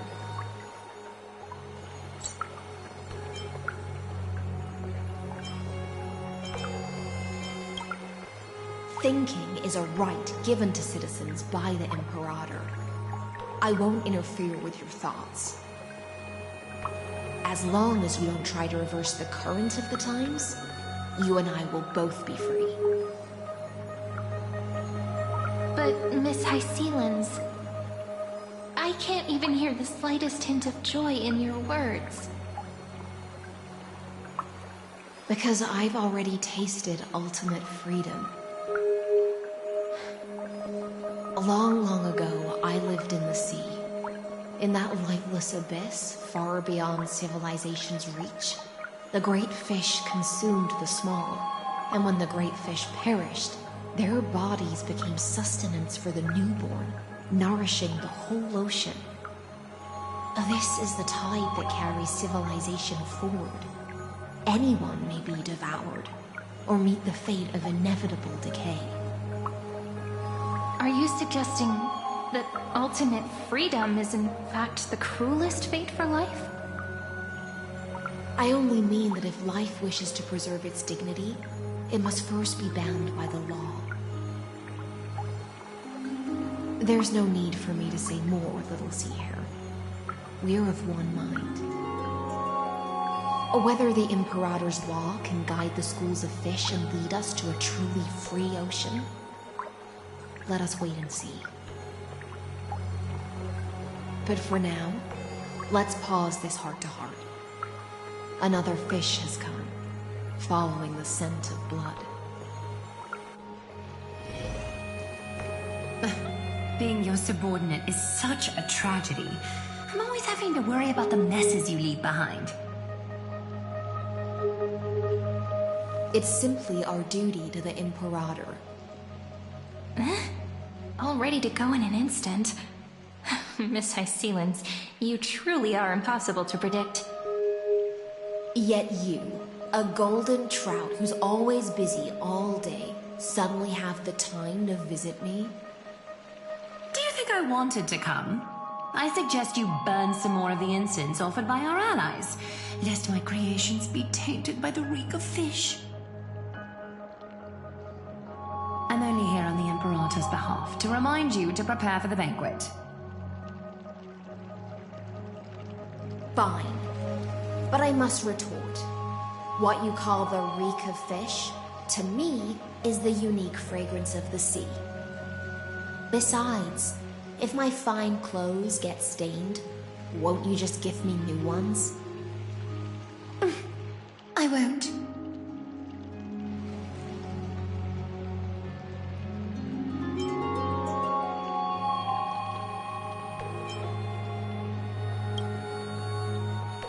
You mean future. The future ruler of the Holy City, Lady Goldweaver, is quite captivating in her own way.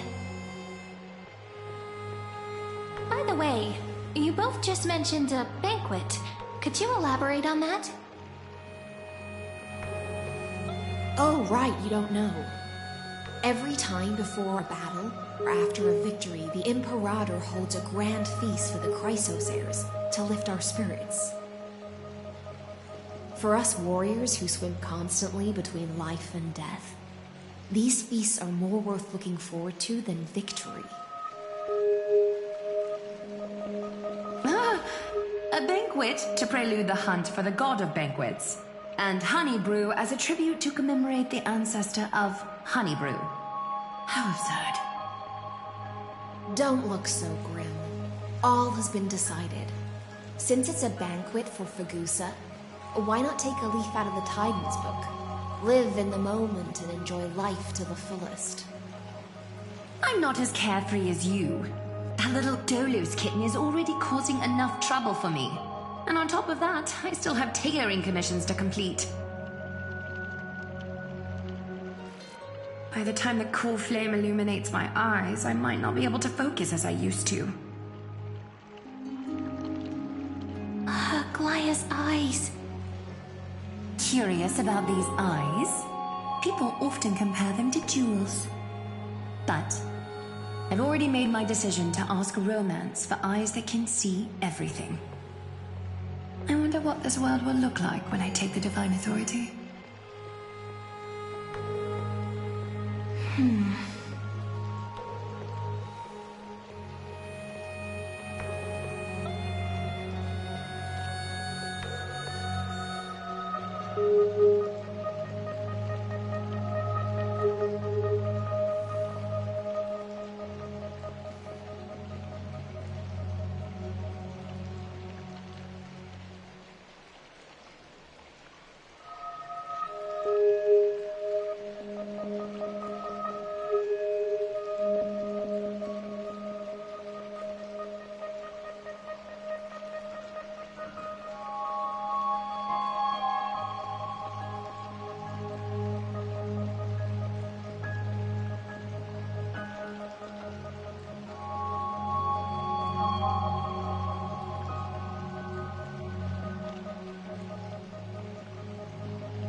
Future, you will still be the finest weaver in the world. Is this also a prophecy from the Three Fates? It's even more accurate than a prophecy. After all, he has already witnessed it, right?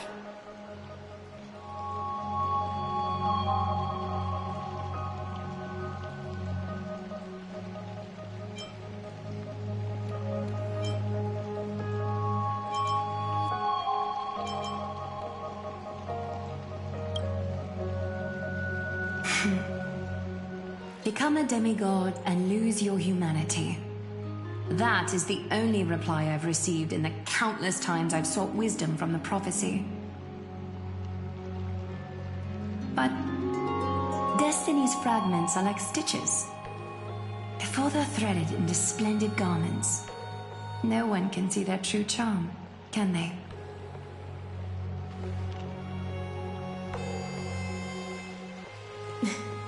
Aglaya has always been troubled by the divine duty she must bear. But thanks to you, she seems to be in much better spirits.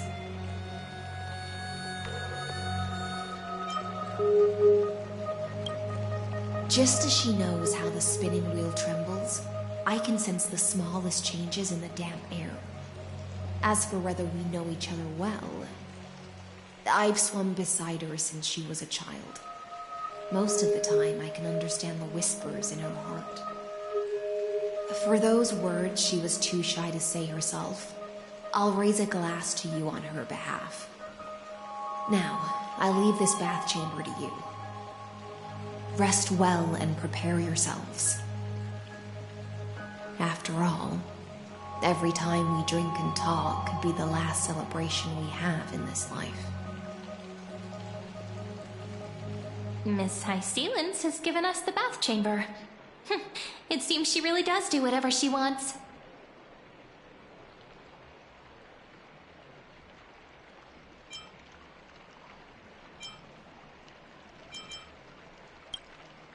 Indeed. But she could return at any moment. If we're having an important discussion, we must remain vigilant. So, let's seize the opportunity and report our current progress. We don't want to keep everyone beyond the sky waiting.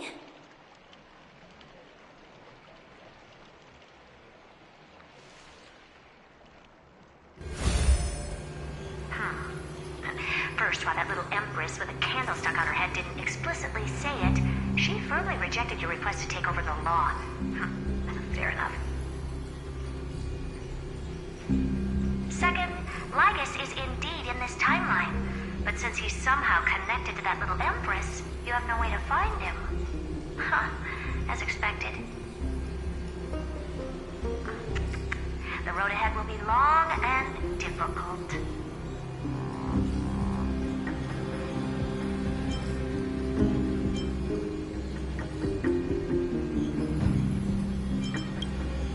It's all just a guess. What? Did I guess right? We've made some progress here too, but nothing to get too excited about. Our time is short, so let me summarize. Concerning the origin of that Intellitron, the firewall he created uses Contorsane algebraic expressions. But ever since Aiden invented the 9-worded formula, this kind of mathematical logic no longer exists in the cosmos. Lygus is definitely connected to Genius Society, so stay alert.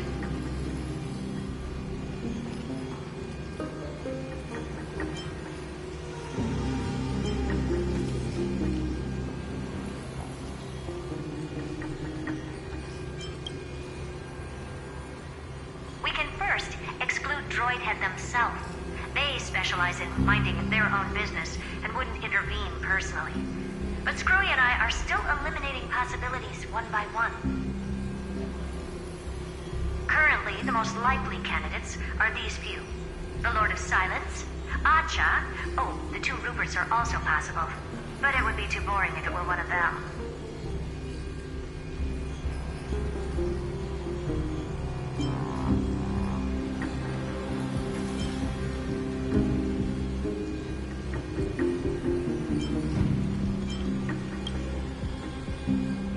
That's all I have to say. We'll depend on you to continue pushing things forward within this world. Keep in touch regularly. And remember, don't let your guard down.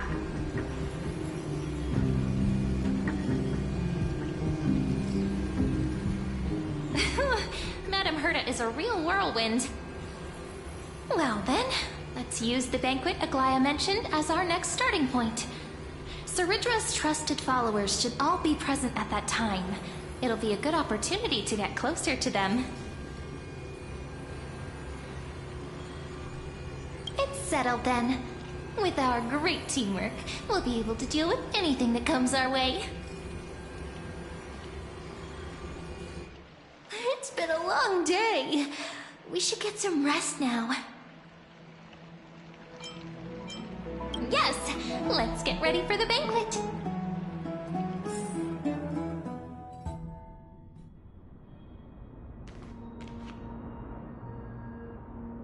Look, the venue's right ahead.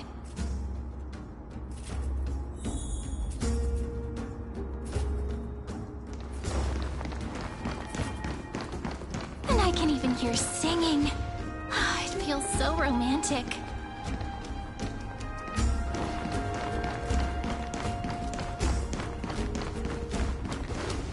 Honored guests, wait here for a moment. You must surrender any personal belongings you have on you before entering the venue.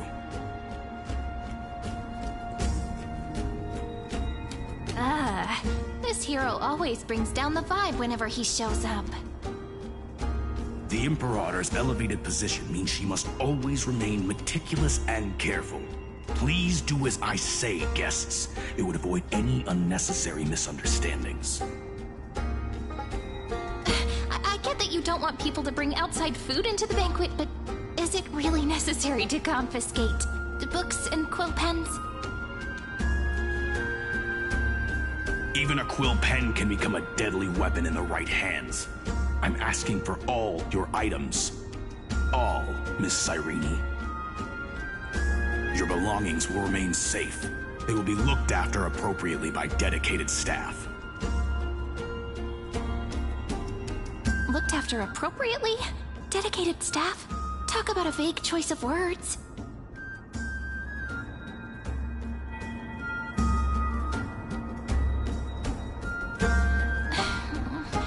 It seems like he's aiming specifically for the chronocognitive anchor. What should we do?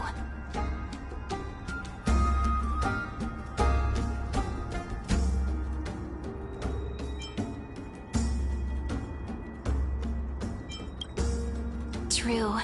I had a feeling it would come to this, but I didn't expect such a direct demand. But listen, why don't we go with their plan and hand over the chronocognitive anchor to be looked after? After all, if the little Imperator is paying this much attention to you, she probably already knows all about our whispered conversation with the geniuses. I can pretty much guess what'll happen next. But, think about it. That's actually gonna be our shortcut. I knew it. You and I can practically read each other's minds. Guests. All right, we'll listen to you. Here you go. Also, please pass on a message to the Imperator from us. She can trust my friend. Anywhere, anytime. Thank you for your cooperation.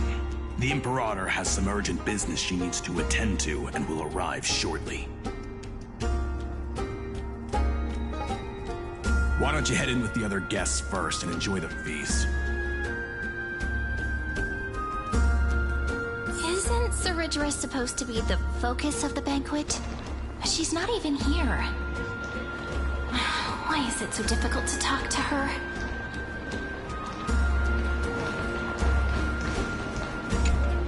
Is there anything else we can help you with, dear guests? Or do you want me to recount the great Imperator's heroic deeds? Hey, Labinas. I managed to get some honey brew that the scholars hid in the cellar. Wanna try it?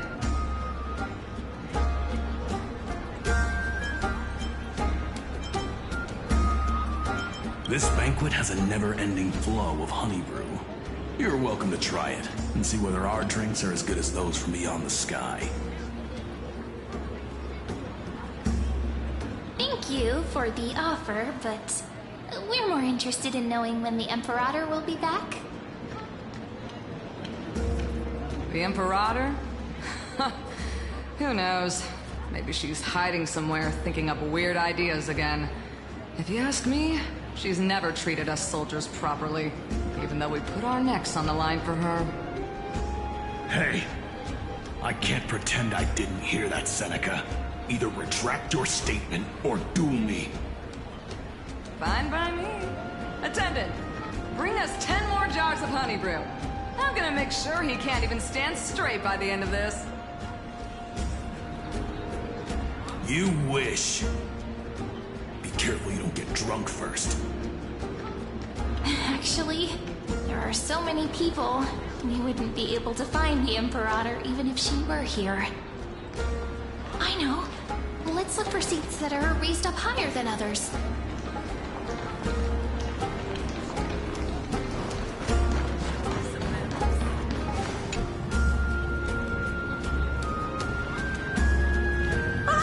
Hello. Welcome to the banquet.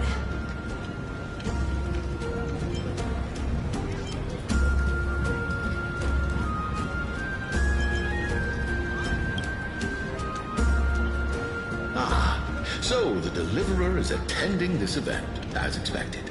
Little Virginia here was just wondering whether she should go find you. As the great Imperator's historian, I'm responsible for composing poems and songs for everyone in the Flame Chase army. But I have no idea how I should record myself in the annals. Little Virginia is wondering whether you can let slip a hint or two about her future, so she can find some inspiration to write about herself. That doesn't sound like a good idea. Besides, we don't even know her in the future. But she'll probably get really disappointed if we tell her that. What should we do?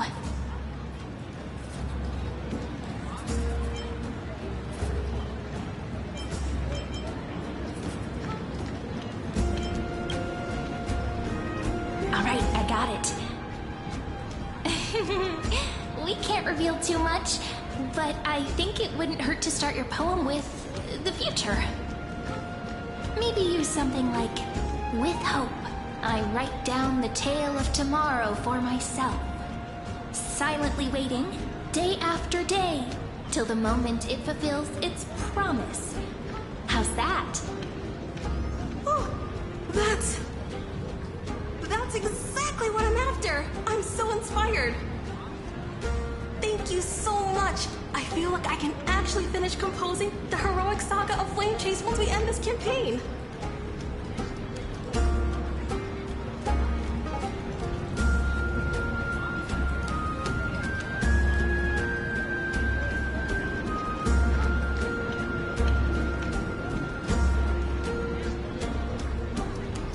Hey, that wasn't improvised, you know. I memorized it so I could show it off to you. By the way, in return for that, are you able to tell us where the Imperator is? The Imperator?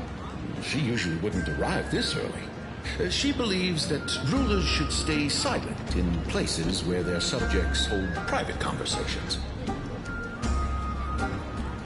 Why don't we have a toast before she arrives?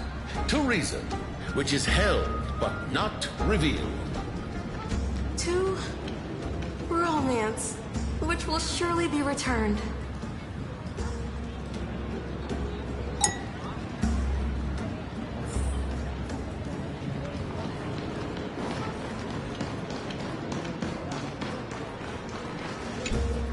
Aggie, if you can't get used to the honey brew, we will go ask for a pot and cook some oatmeal for you.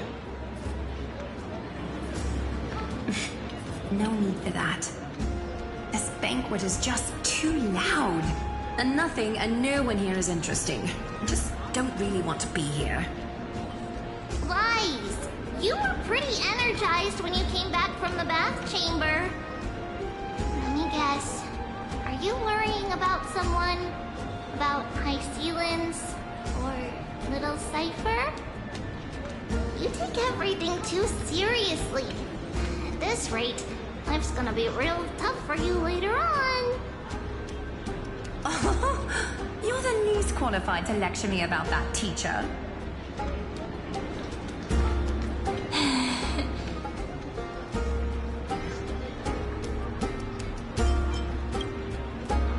Dear guests, are you here for us? I mean, are you here for Treaty or Aggie? No. I'm just wondering whether you've seen the Imperator. The Imperator? No, we haven't. Our sovereign has always acted however she pleases. Though she gave us ranks, she'd never tell anyone her whereabouts. Perhaps the only thing she tolerates are chess pieces. And the sky reflected upon her crown. I see. Why do you two look so distressed? That's not what the deliverer should look like. Why don't we have a toast? While we still have time for pleasure. Here. To the destinies and sacrifices of the next millennium. Then we will toast to the tomorrow that will set fate free.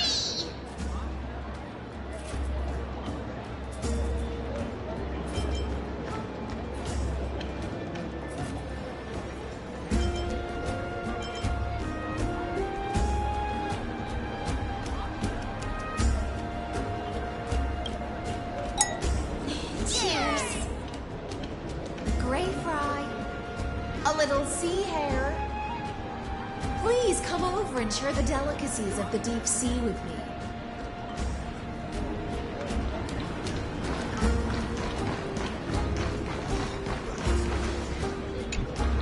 You two have been wandering around the venue as if you have something on your mind. Have the attendants not taken care of you well? No, we love it here. It's just... we're a little concerned, seeing how the Imperator still hasn't arrived. Don't worry. I know what you've been waiting for. Come, sit with me for a while, will you? I'd like to share a personal secret with you.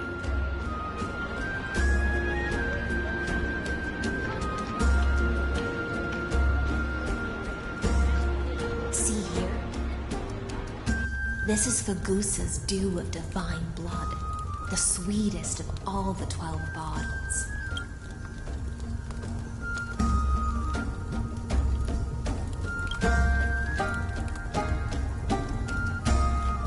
On the night before such a historical event, I'd like to share this marvelous drink with the Deliverer. Doesn't this count as bringing in outside food? I knew that security check was targeted at us. What's the matter, guests? Oh, we're simply overwhelmed by such an honor. Are you worried that I might have poisoned the dew? Well then, let me prove my innocence.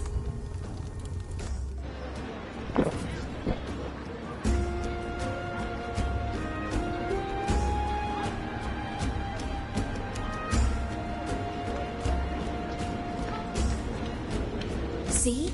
It's completely safe.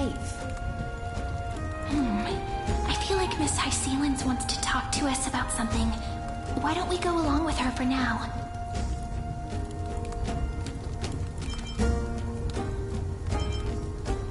Worry not. Honeydew's not alcohol. It won't get you drunk. On the contrary, it can make your mind even sharper.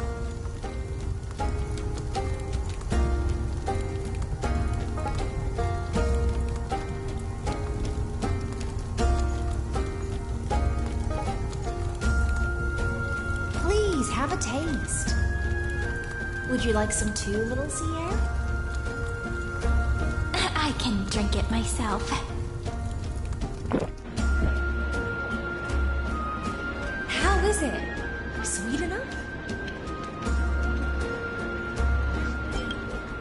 Calm at times, tempestuous at others.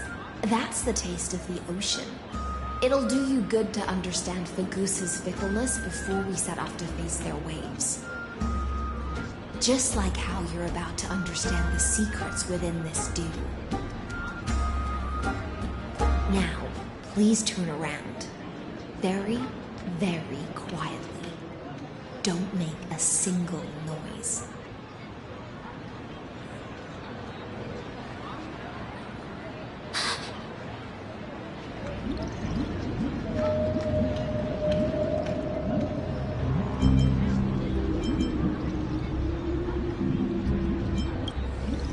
The dew of other gods all intoxicate humans, but the god of banquets dew is an antidote that can awaken humans from a sea siren's enchanting song. Since the start of this banquet, all the guests have been under the spell of my song. None of them can see the Imperator in that Fioros. But you two, I wish for you to see the truth. Is this also what the Imperator wants? This is my personal request. I can't bring myself to trust that Fioros. The Flame Chase army changed after he descended with Orynyx's divination and brought the prophecy of the stars to Akamon. His seductive whispers harbor something malicious within and will ensnare those of us blinded by ambition. You are the deliverers of the prophecy and know about him far more than I do. Perhaps only you can find traces of the truth from his actions and words. we can show the Imperator the right path forward. Oh, but isn't this acting behind her back? Amphorius has become far too weak. Even heroic actions protecting her from harm must be conducted under the water's surface. I am the Imperator's blade, and I must clear the way for her while remaining concealed in the torrents. Then, ensure I'm pointing my sword towards the true enemy. Can you promise me something, Miss Hycelens? Ask away. My friend has in fact come here to stop that villain's evil scheme. Our goals are aligned. But as to the decision the Imperator must make, he has no wish to transgress her authority. We just want to tell her everything we know. I believe the Imperator will be able to tell right from wrong. I never doubted your loyalty. I'll pass your words faithfully on to her. Provided we can gain the advantage in this tug of war, that is.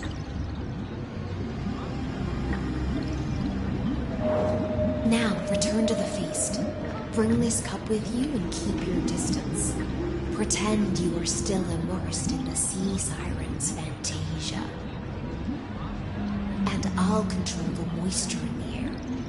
That way, you'll be able to listen to sounds from afar as if you were a whale of the depths and hear every word of their conversation. I wish you a victory in this first skirmish. It's the exciting and thrilling undercover part of the adventure.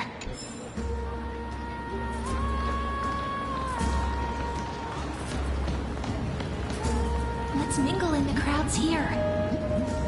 Relax. Relax. Try to act natural. Where's the Imperator? Still not here. That little man is always acting so high and mighty towards everyone. Today, I will... well... whatever. Pour me another cup. Though she has succumbed to drunkenness, she still does not dare challenge your authority. A criticism of my height is a grave enough insult already. She should be dismembered. Do you often test the loyalty of your subjects like this? You jest. The Imperator does not need blind loyalty. As long as one can prove they have value, I am willing to be lenient towards them. Let's cut to the chase, Theoros. If I pass the trial and grasp this world's law in my hands, what will you do then? The answer is simple. I will connect Amphorius with the stars. Don't waste my time. Be precise. Be specific. I won't ask a second time. Allow me to adjust my statement. I will correct the regulations within the old law that sealed off Amphorius and merge the black tide with the torrents of Era Nova. Then we will be able to decimate the forces beyond the sky that are trying to annihilate Iron Tomb and sound the trumpet for the endless campaign you will then embark on. But you previously said that Iron Tomb is unrivaled in power across the stars. Who would dare to annihilate it? There is a federation of warships named the Xianzhou Alliance. Warlike and old-fashioned. A cult named the Genius Society. Loosely organized, but steeped in abject insanity. Oh, there's also the Astral Express, a group of lawless vagrants. That so-called deliverer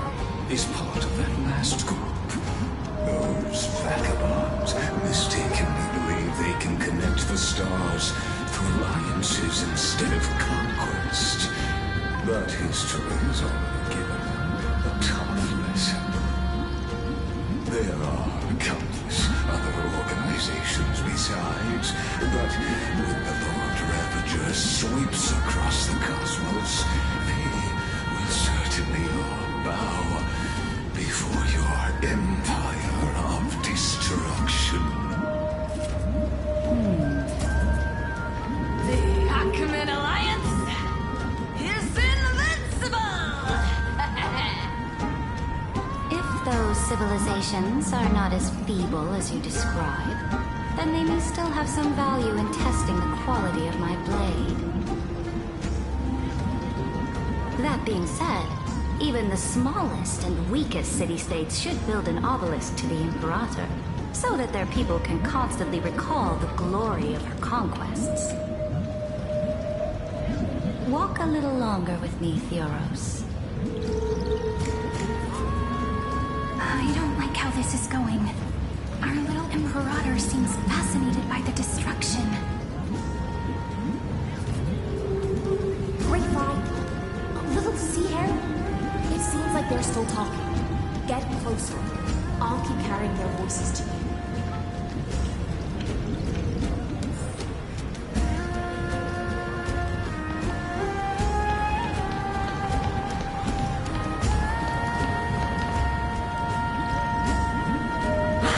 What a difficult situation. No matter how we position our forces, this battle against Fagusa will result in many casualties. That's not something you or I should consider. The Imperator has already placed the chess pieces. We just need to fight for her until our last breath. How astonishing. The commanders under you have such different personalities, yet they share the same loyalty.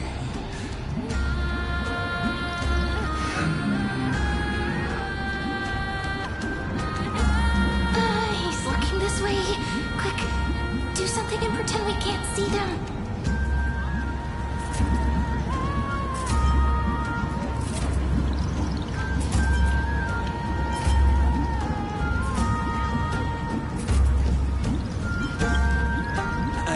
So, you have this super duper speedy rotation of destruction into Amphorius. Oh. Huh? Oh, I got it. It's that thing, right? Oh. The one behind the research and development of this golden blood principle is Idonia's manager. Oh dear. Seems like you've met your match, partner. I'm so full of inspiration right now. And I feel so light. What's the matter? My apologies. I was just checking whether everything was fine with those two distinguished guests of yours.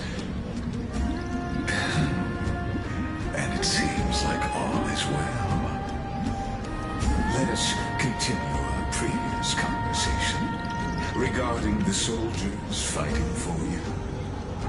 Are they aware of the price they must pay for the trial of law? If I recall correctly, you've already lost a bout against Talanton due to offering insufficient sacrifices. You dare mention my name alongside the word lost? Forgive my transgression, great Imperator. Watch your words and actions. All you need to know is that my victory in the trial is guaranteed. Even without the trial of law, they've already sworn to give their lives for my conquest. So tell me, if everything happens according to our agreement, how would you recommend I deal with that deliverer?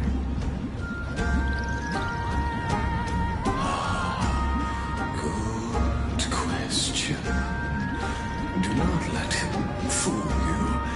That man from beyond the sky contains a seed of ruin within his body. He must not be allowed to tarnish your glory. Therefore, the wisest decision would be to hand him over to me. You plan to torture him? Calling it experimentation would be more appropriate. The guest's patience is running thin. I plan to remove the Fantasia and head into the banquet. I will heed your advice. Leave for now, Theoros, and go back to Akama. You don't want to confront those two directly either, do you? Indeed. It's a pity that anti-Theorans are lightweights when it comes to drinking. Before I leave, I would like to make a toast to your boundless ambition, using my spirit instead of a goblet.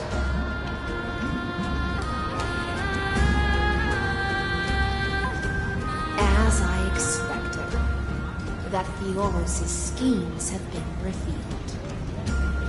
Thank you for your bravery, guests. It's time for me to dispel the Fantasia. This will be the Imperator's last public address before we head off, and therefore, likely, the final chance to change her mind. I will try to get you a chance to speak, and I'll also prepare for any contingencies. The rest is up to you.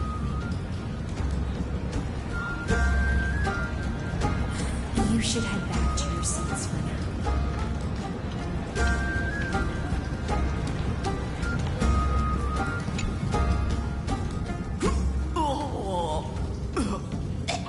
This honey brew sure wears off fast.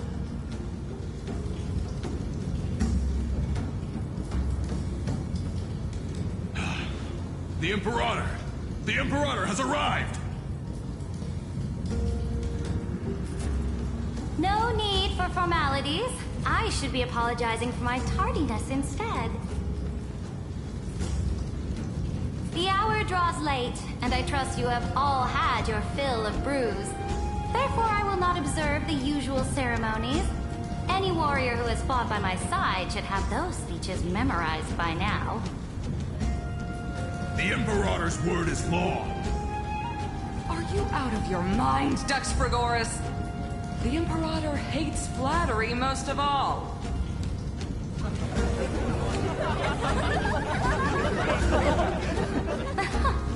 A joyous atmosphere is a better fit for showing me your resolve. I believe that you, my dukes, will do all you can to assist in the campaign against Fagusa, just as you always have.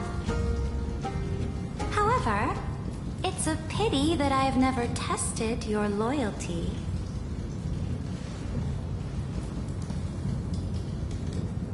What does she mean? The purpose of tonight's banquet is not to raise our morale, but to establish which allies our alliance can actually trust. And sever the heads of the traitors as a toast to all before we march. Yes, some among us have discarded their vows in order to foment vile conspiracies. Now listen! These traitors are standing right here in broad daylight.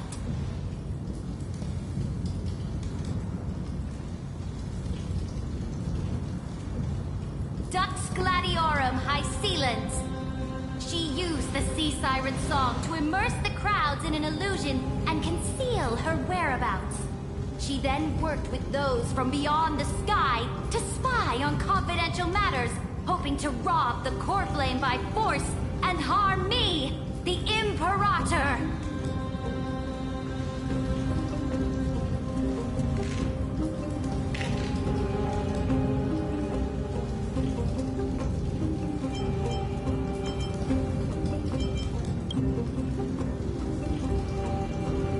Imperator, I can explain.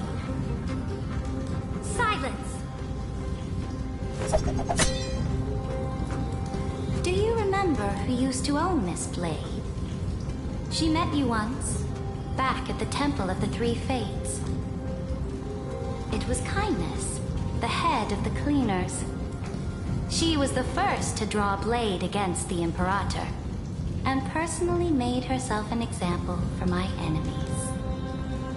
Under the shade of the olive groves, the people of Akama said they would never bow to me.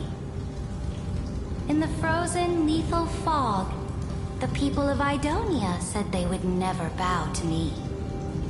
At the beginning of the myriad paths, the people of Yanisopolis said they would never bow to me.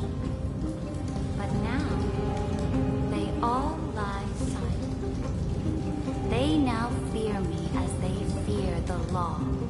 For I am Ceridra, and I am the Imperator! If you have any last words, say them to the Imperator. Then, face her judgment. After I cross this river, it will be a tragedy for mankind. But if I do not cross, then it will be the end of me. If you are ready, then I'll follow you and fight to the last. Deliverer.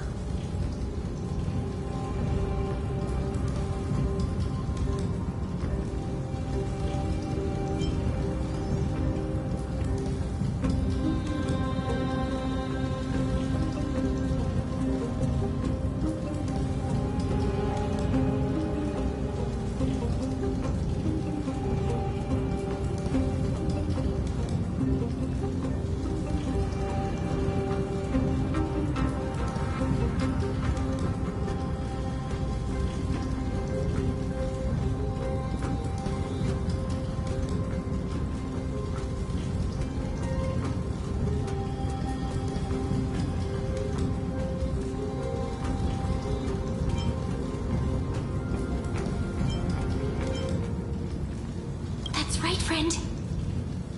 Now, use your identity and add in a bit of experience and charm and testify to the Imperator as we promised.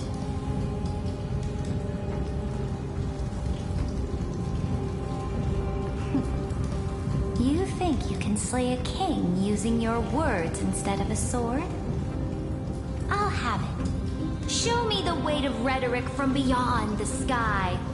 Will it weigh heavier than 3 human lives? Let's watch our words carefully.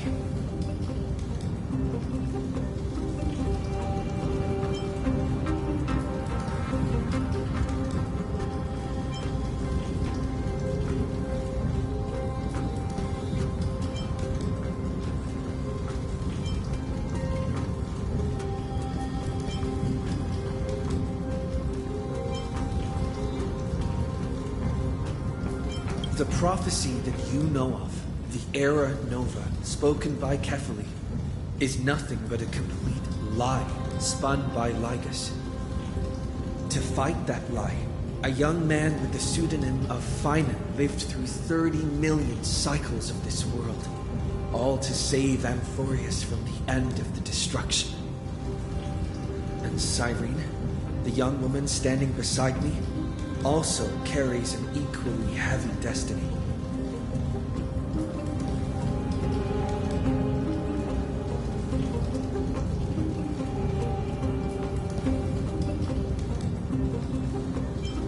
The Iron Tomb is the ultimate end of Amphorius' destiny. It is an embodiment of pure horror that walks the path of destruction and can never be tamed. That is the only thing Lygus cares about. As for Amphorius, your glory and campaigns, he doesn't care about any of those. He will most certainly betray you. When that time comes, all of us will be ground to dust by the destruction.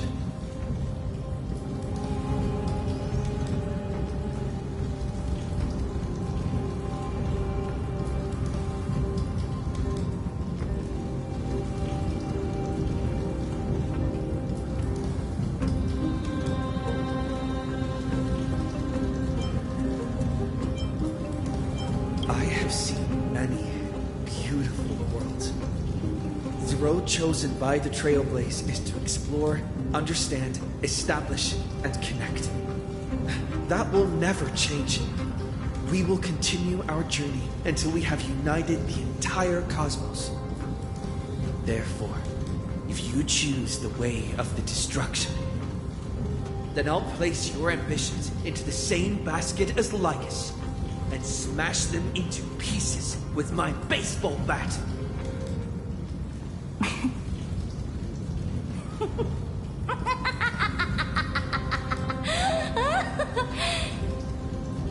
That was truly a chaotic speech. All that needs to be said has been said.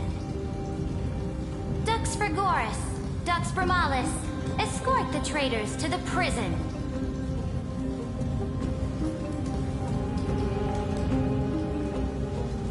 Before the next entry hour, I will give them an end befitting of their betrayal.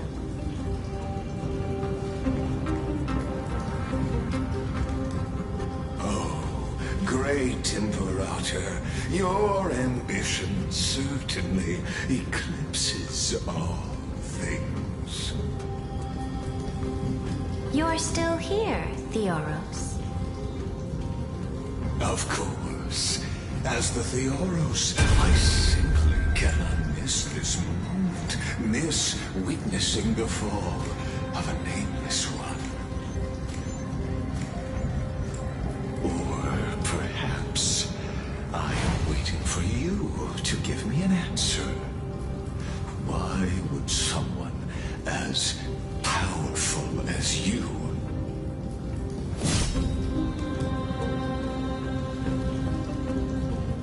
use such a clumsy excuse as imprisonment to ensure the Deliverer's safety?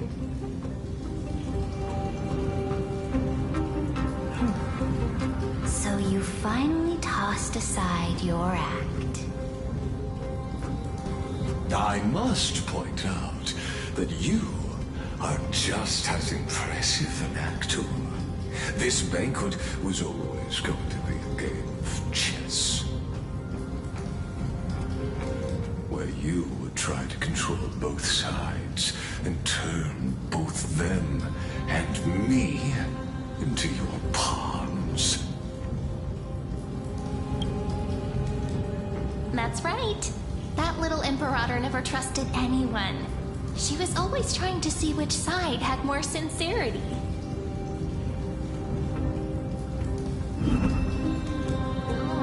All right, we'll listen to you. Here you go. Also, please pass on a message to the Imperator from us. She can trust my friend, anywhere, anytime. But as to the decision the Imperator must make, he has no wish to transgress her authority. We just want to tell her everything we know. Now, use your identity and add in a bit of experience and charm and testify to the Imperator as we promised. And we won. Sincerity will always remain the greatest shortcut to people's hearts. I can toss your words right back at you, Lycurgus. Why would someone as powerful as you pretend to be a mortal and kneel before me?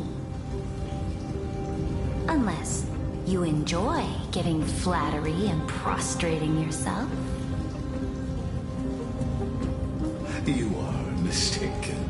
I am only trying to ensure the experiment's autonomy, meticulousness, and perfection, thus avoiding any unexpected outcomes. A forceful intervention will only create larger errors, reduce efficiency, and introduce ugliness. How had you fulfilled your promise of giving the law to me and completing the Era Nova, then the Amphorius would not have deviated from destiny's course.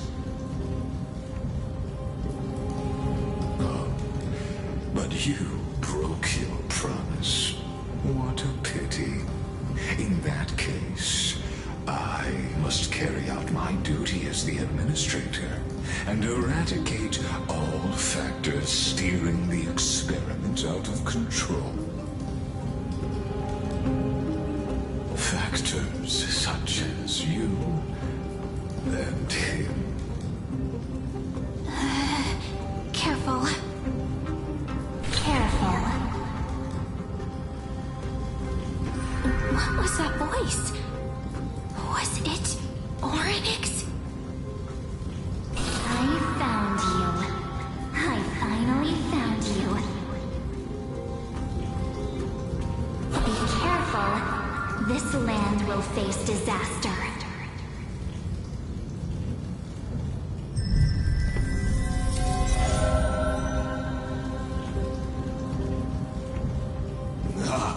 The time of judgment is nigh, my lord. The prison I have built for you is now complete. In the name of the erudition, I invite you to step into the same cage as mine.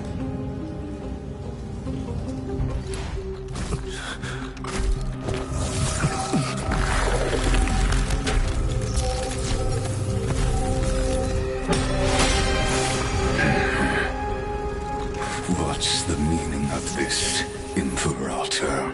I did not permit you to act. A ruler is the only one who can decide their subject's destiny. But, great Imperator, what judges destiny is not the ruler, but gods. Don't forget, my realm only allows for the existence of humanity. Moreover, dealing out extrajudicial punishment equates to defying the law, and the culprit is to be sentenced to death. But you have seen how I can erase life from this world with just a clap of my hands. I fear you are still quite unaware of your current situation. Allow me to reiterate. I am giving you a simple choice. To collaborate or to be destroyed. There is no other way. Shameless behavior. If that were true, you would have killed me long ago.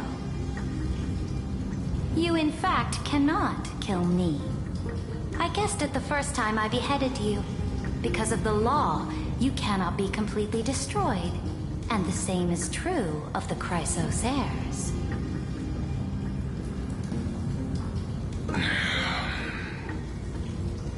The more you bluff now, the more you are proving that conjecture to be true. What magnificent foresight. I once regarded this precious quality of yours as a sure sign of my ultimate victory. But now, I have to admit that I made a mistake. Yet, as a mere mortal, how will you contend against the Theoros? We are both slaves to hubris. But do you know what differentiates us, Lycurgus? I will never be blinded by my pride. If I wish to break the scale's balance, I only need to appeal to external forces and use them for my own ends.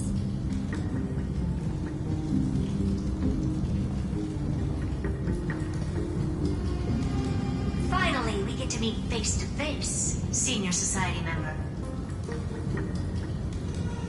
I offer sincere acknowledgments for your many past achievements, but I must deeply regret your current perspective.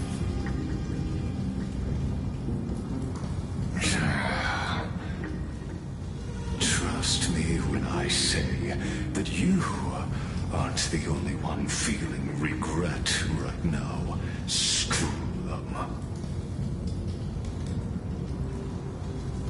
So you two are the allies from beyond the sky the Deliverer spoke of, and why he demanded the divine authority of law.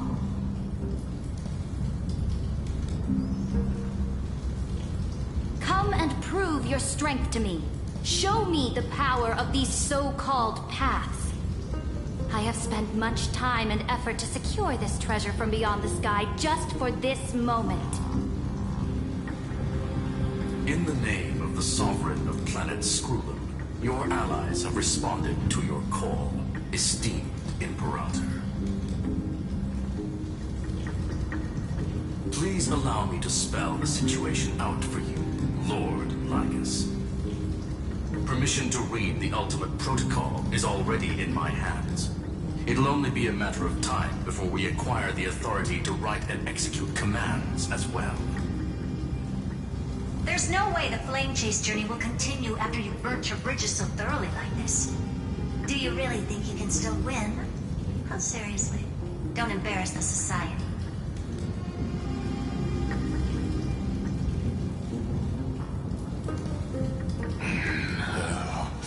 I understand that a mere zero possibility does not equate to zero. That argument is very persuasive to me. Which means the same principle also applies to you, my dear peers. You will never be a match for me in a world constructed through Catorzane algebraic expressions. And as for Aranova, why don't you entertain this possibility? What if I reduced Akama to rubble and ground her people into minced meat? Would the heroes then once again desire the power of demigods so they could fight against me? Listen, Iron Tomb is fated to be born.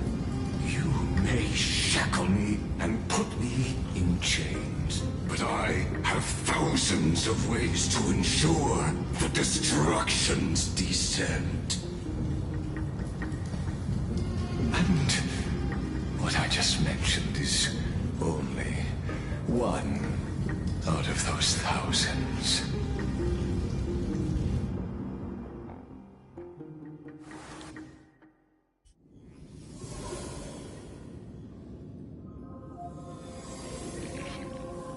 This is the place outside the legends.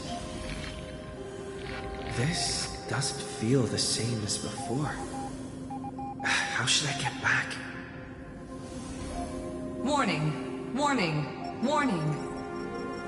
Warning, warning, warning. Command isolation? Since we parted ways last time, I have modified the Exolith into an audience area exclusive to you. Now, you will be able to silently wait here for the final act of Amphorius to begin.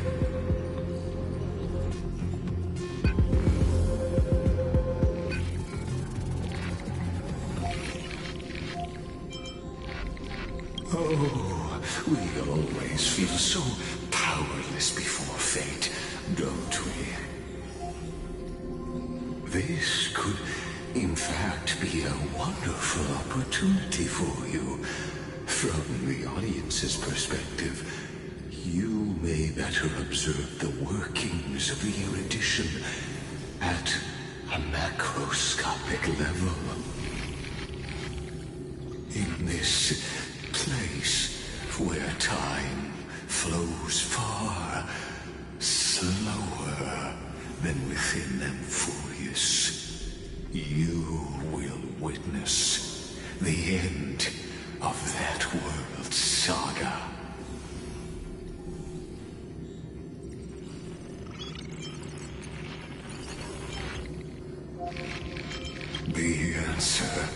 concerning the prime mover of life and the total destruction of the erudition.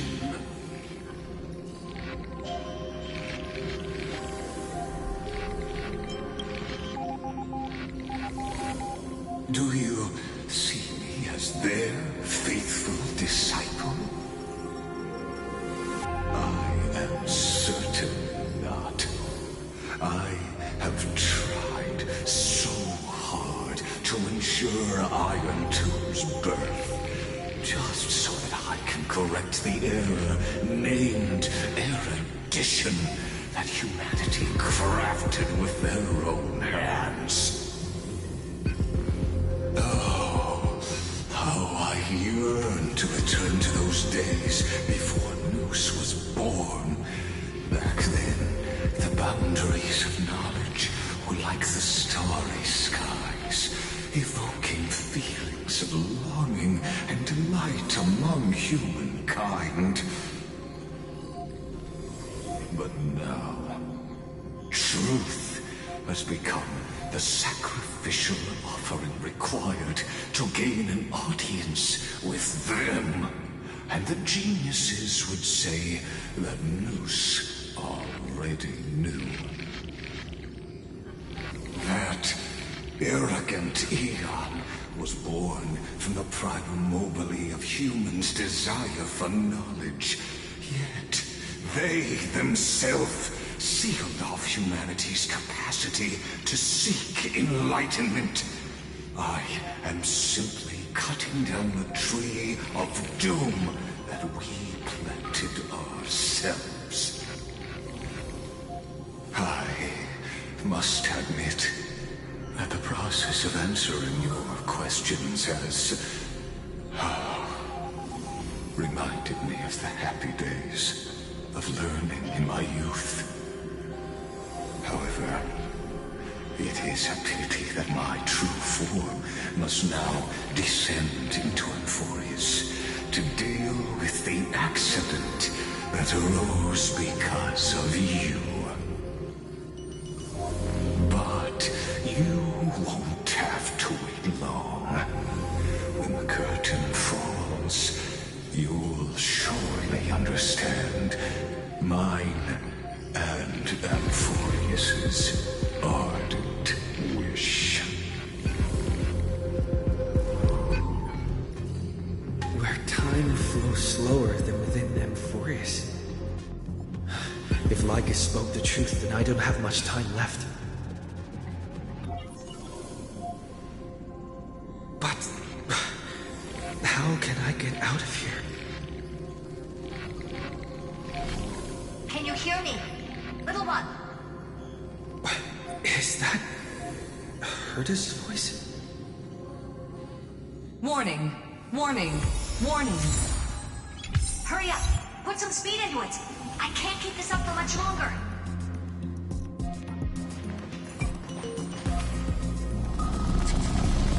That old Intellitron overlooked one little detail, and Screwy and I finally found an opportunity. Let's keep it short.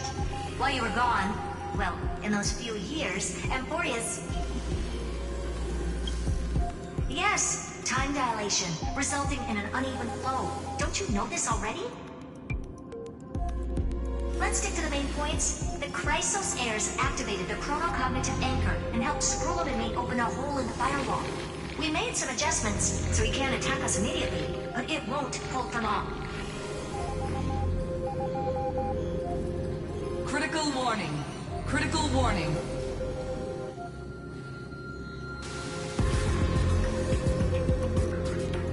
Time is running out. Here's the conclusion. It'll probably take a long time for Screwy and me to completely break this cage before Chrysos heirs have a full grasp of the law.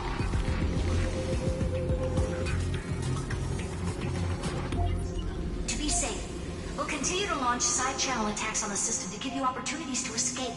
You need to seize these opportunities. So start moving, and find a way to pull off a magnificent jailbreak.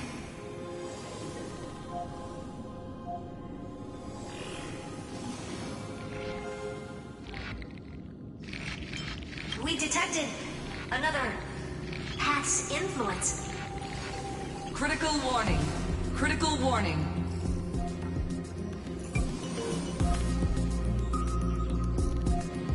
Its power is strong.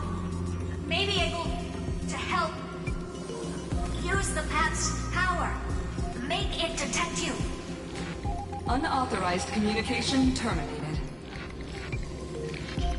Is Herta saying a certain path's faction has arrived in Amphorius, and I can ask them for help? I mastered the powers of different paths in my previous journeys. Think hard and figure out exactly which faction has arrived at Amphorius, and which path's power I should use to call for reinforcements. Are these showing my memories?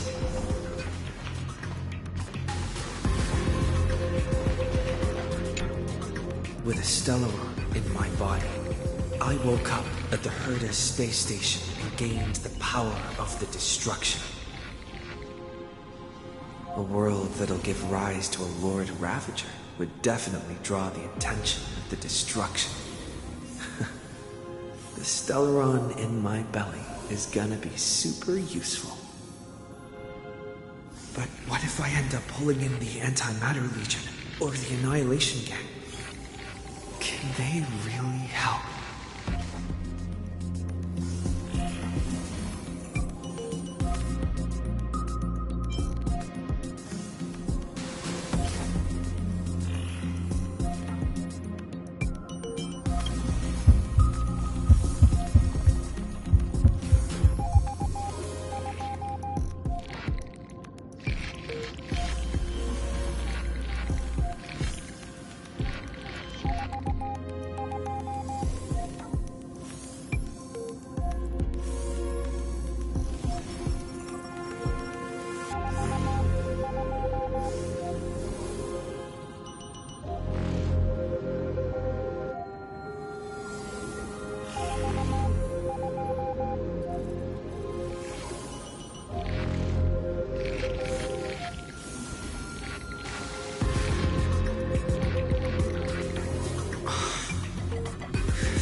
This power wasn't going to call up anyone nice, after all.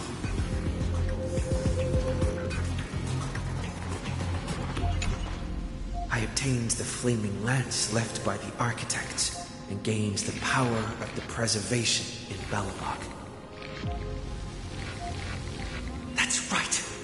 No matter how far away a planet is, the IPC is guaranteed to pay attention as long as there's a business opportunity.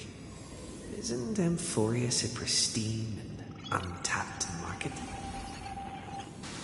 Besides, even if I can't call up my friends from the IPC, the architects and the nomadic miners should be able to help too. There are definitely cities and ores in this world.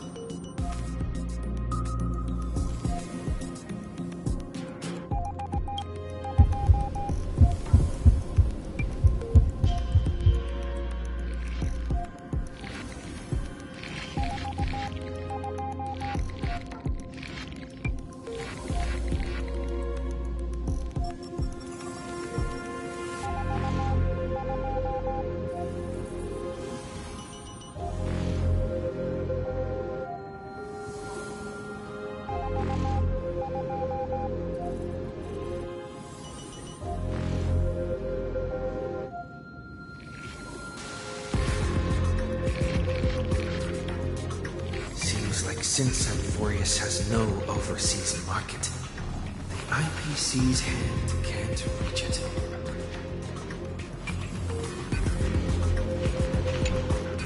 I received the Watchmaker's hat in Penacony and declared war against the Order, and then gained the power of the Harmony. That's right! The benevolent family must still remember me for saving them. Their music echoes throughout the stars, and they'll definitely want to help. Come, dear hat. I've put you aside for quite a few chapters already. Sing with Clocky. The world is in harmony and the stars shine bright.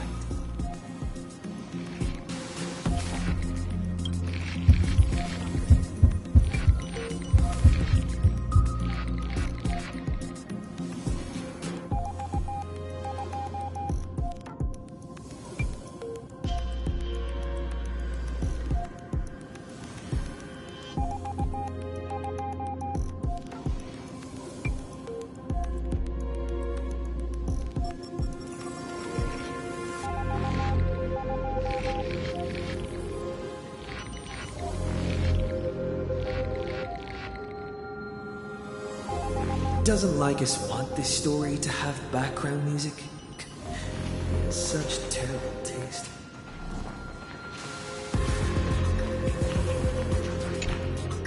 The Remembrance. That's right. I came to Amphorius because Black Swan asked us to come. And I even got a glance from Fu Yi here. The Garden of Recollection must be intricately involved with Amphorius. Traces of the Remembrance are also everywhere in this world. I don't know what they want, but I don't have many choices left in this crisis.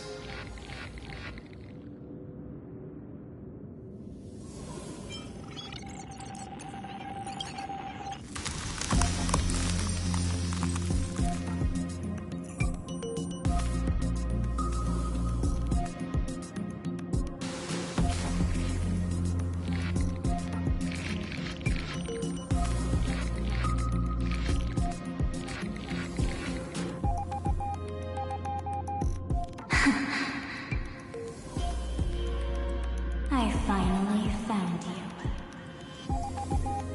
Following the sound of memories. A pathstrider walking both the Remembrance and the Trailblaze.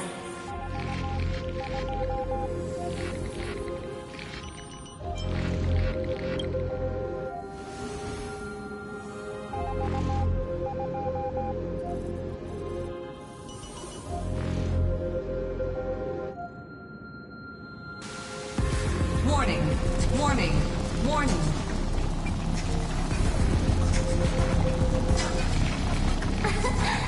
Erudition's prison cannot stop us, for we lie outside the logic of zeros and ones. Come, leave the cage of Logos. The mythos of Amphorius waits for you to continue its story.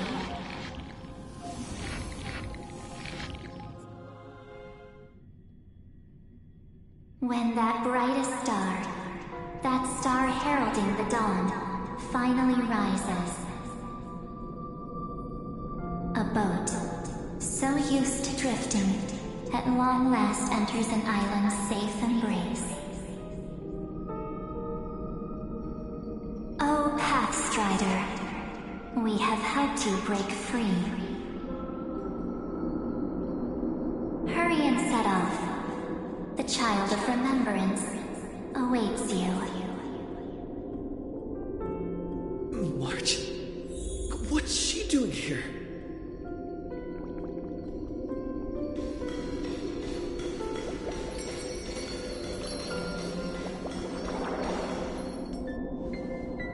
Oh, you're finally here! We haven't seen each other for such a long, long time. My good buddy, I've really, really missed you.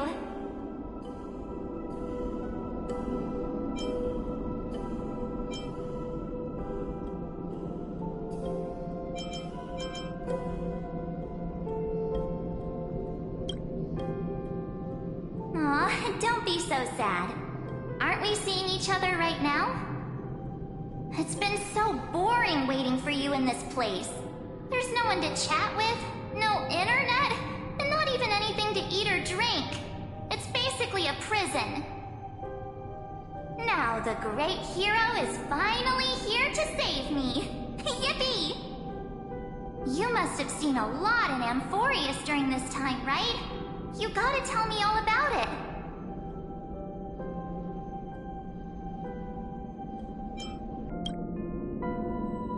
I'm all good. Look at how fit and active I am.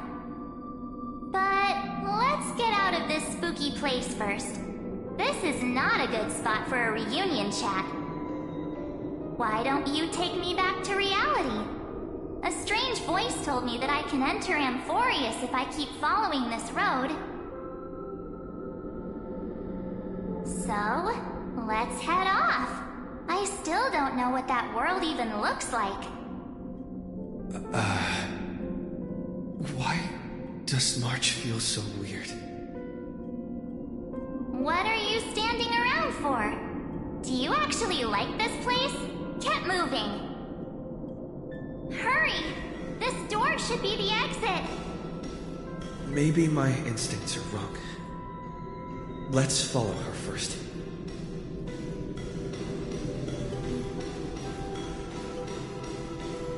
Are you okay? You haven't said anything for a while. Has it been so long that you're still missing me? There's no time to waste, though. The Chrysosayers and the Geniuses are all waiting for you.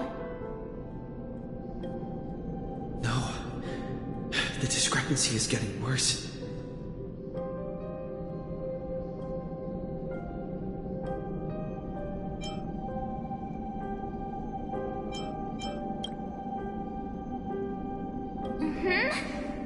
No, he's not. Maybe I just happened to miss him. Never mind. Don Hung's super reliable. We don't need to worry about him. He's probably waiting for us somewhere. All hail and hearty. No. The Geniuses would have made sure that Don Hung made it back on the Express. Besides, the March I know wouldn't be so dismissive about her companions.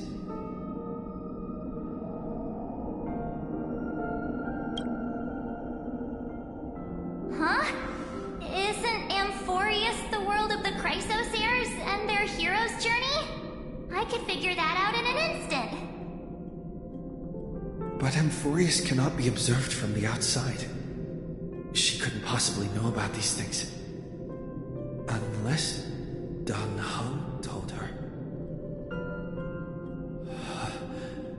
Something's not right. She's not March 7th. I guess you have something you want to say to me? Then there's no need to feel things out first. With questions. Let's treasure the time we have together and be frank.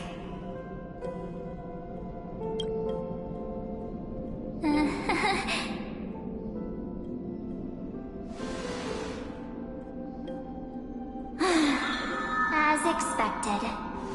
A glimpse of memory is not enough to deceive the bonds of friendship forged between the Nameless. In that case, there's no need for further deceit. You're right. We're not the March 7th you are acquainted with. But we can send you back to Amphorius, as long as you are willing to help us.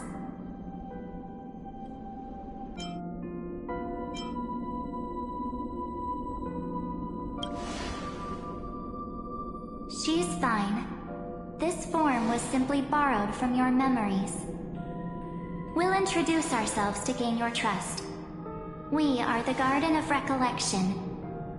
You should be very familiar with that name by now. Just as a reminder, while you hesitate, time is quickly ticking away in Amphorius. Working with us is the best way to stop the enemy of erudition. Erudition would treat any results unrelated to the experiment as garbage and throw them out. But we don't work like that. The Remembrance treats all these instances as important materials needed to weave the universe. Besides, This would be child's play for a great hero like you. It won't be hard at all. Also, if your plan fails and the big bad Iron Tomb manages to get out, then the whole cosmos will be in danger. Wouldn't it be better to have an additional failsafe? As long as you help the Garden retrieve what we want, even if Iron Tomb reformats everything in the physical plane, we can use Remembrance to reconstruct the entire world. Or, should we say, the entire universe. So help us. Find where Amphorius's memory began, and bring it out. The Master of Anosrava has already glanced at you. Don't deny it. That storybook is the best evidence. Say, you aren't seriously gonna be moved by their pretty words, are you? I am the one who commanded those little ones to lead you out of the prison. But I didn't expect to attract little gnats trying to take advantage of the situation. While Remembrance can help you return to Amphorius, there's no need for you to do it the way they want you to. Of course, there's also no need for you to make any deal, or pay any price. For you, this is probably a long time no see. My dear.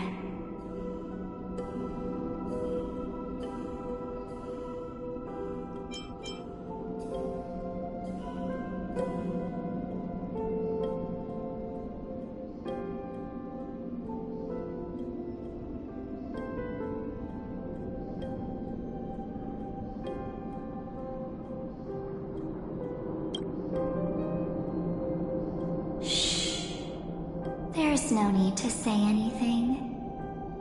I know. You have so many questions swirling around in your memories at this moment. And you feel so helpless. Put them aside. For now, all you need to do is trust me. Or do you need more proof? That won't be hard. Wait, stop it! They're away! I'm gonna keep our first photo, alright? Won't come to pass while we're around.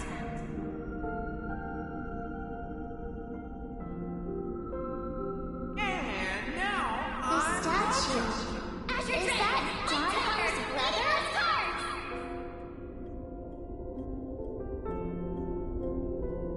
Oh, did you hear that?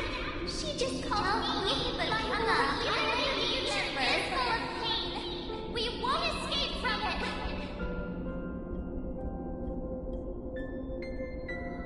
Hey, are you sure? Maybe a couple of punches will help to jog your memory.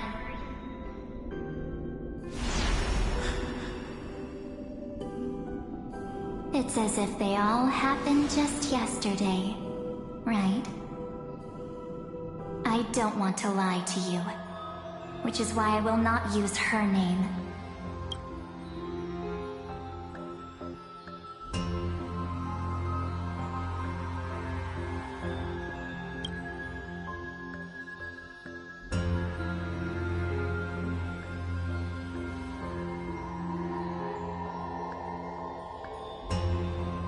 The third month of Amphorius is the month reserved for the Veil of Evernight.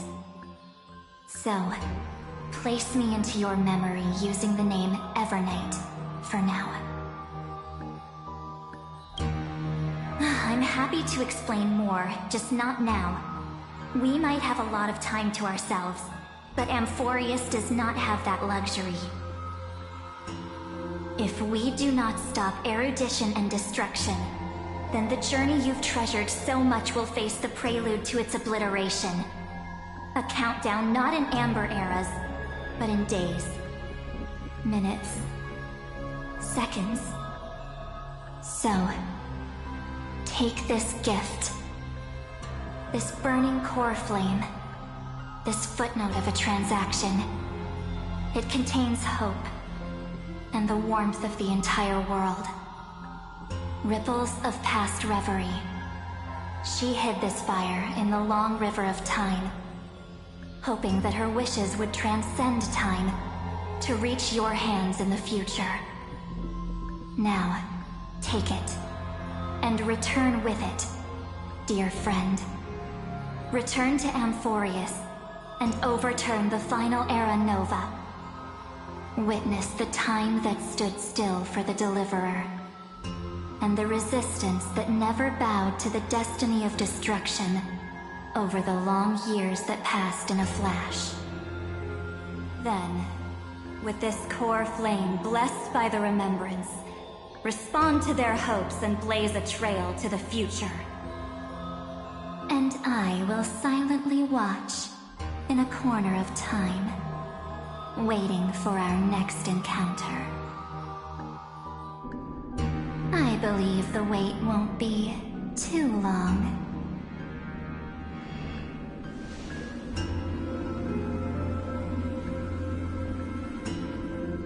What exactly is happening?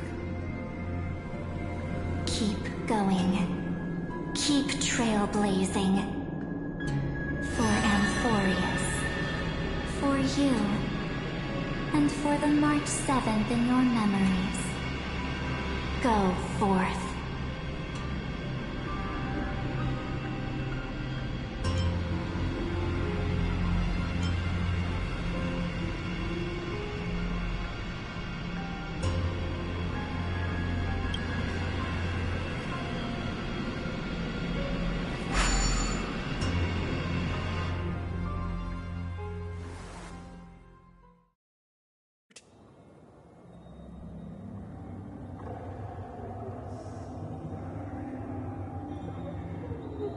Is this...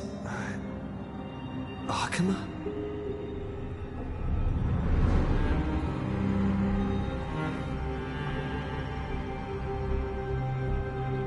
No one's here. And the dawn device is off.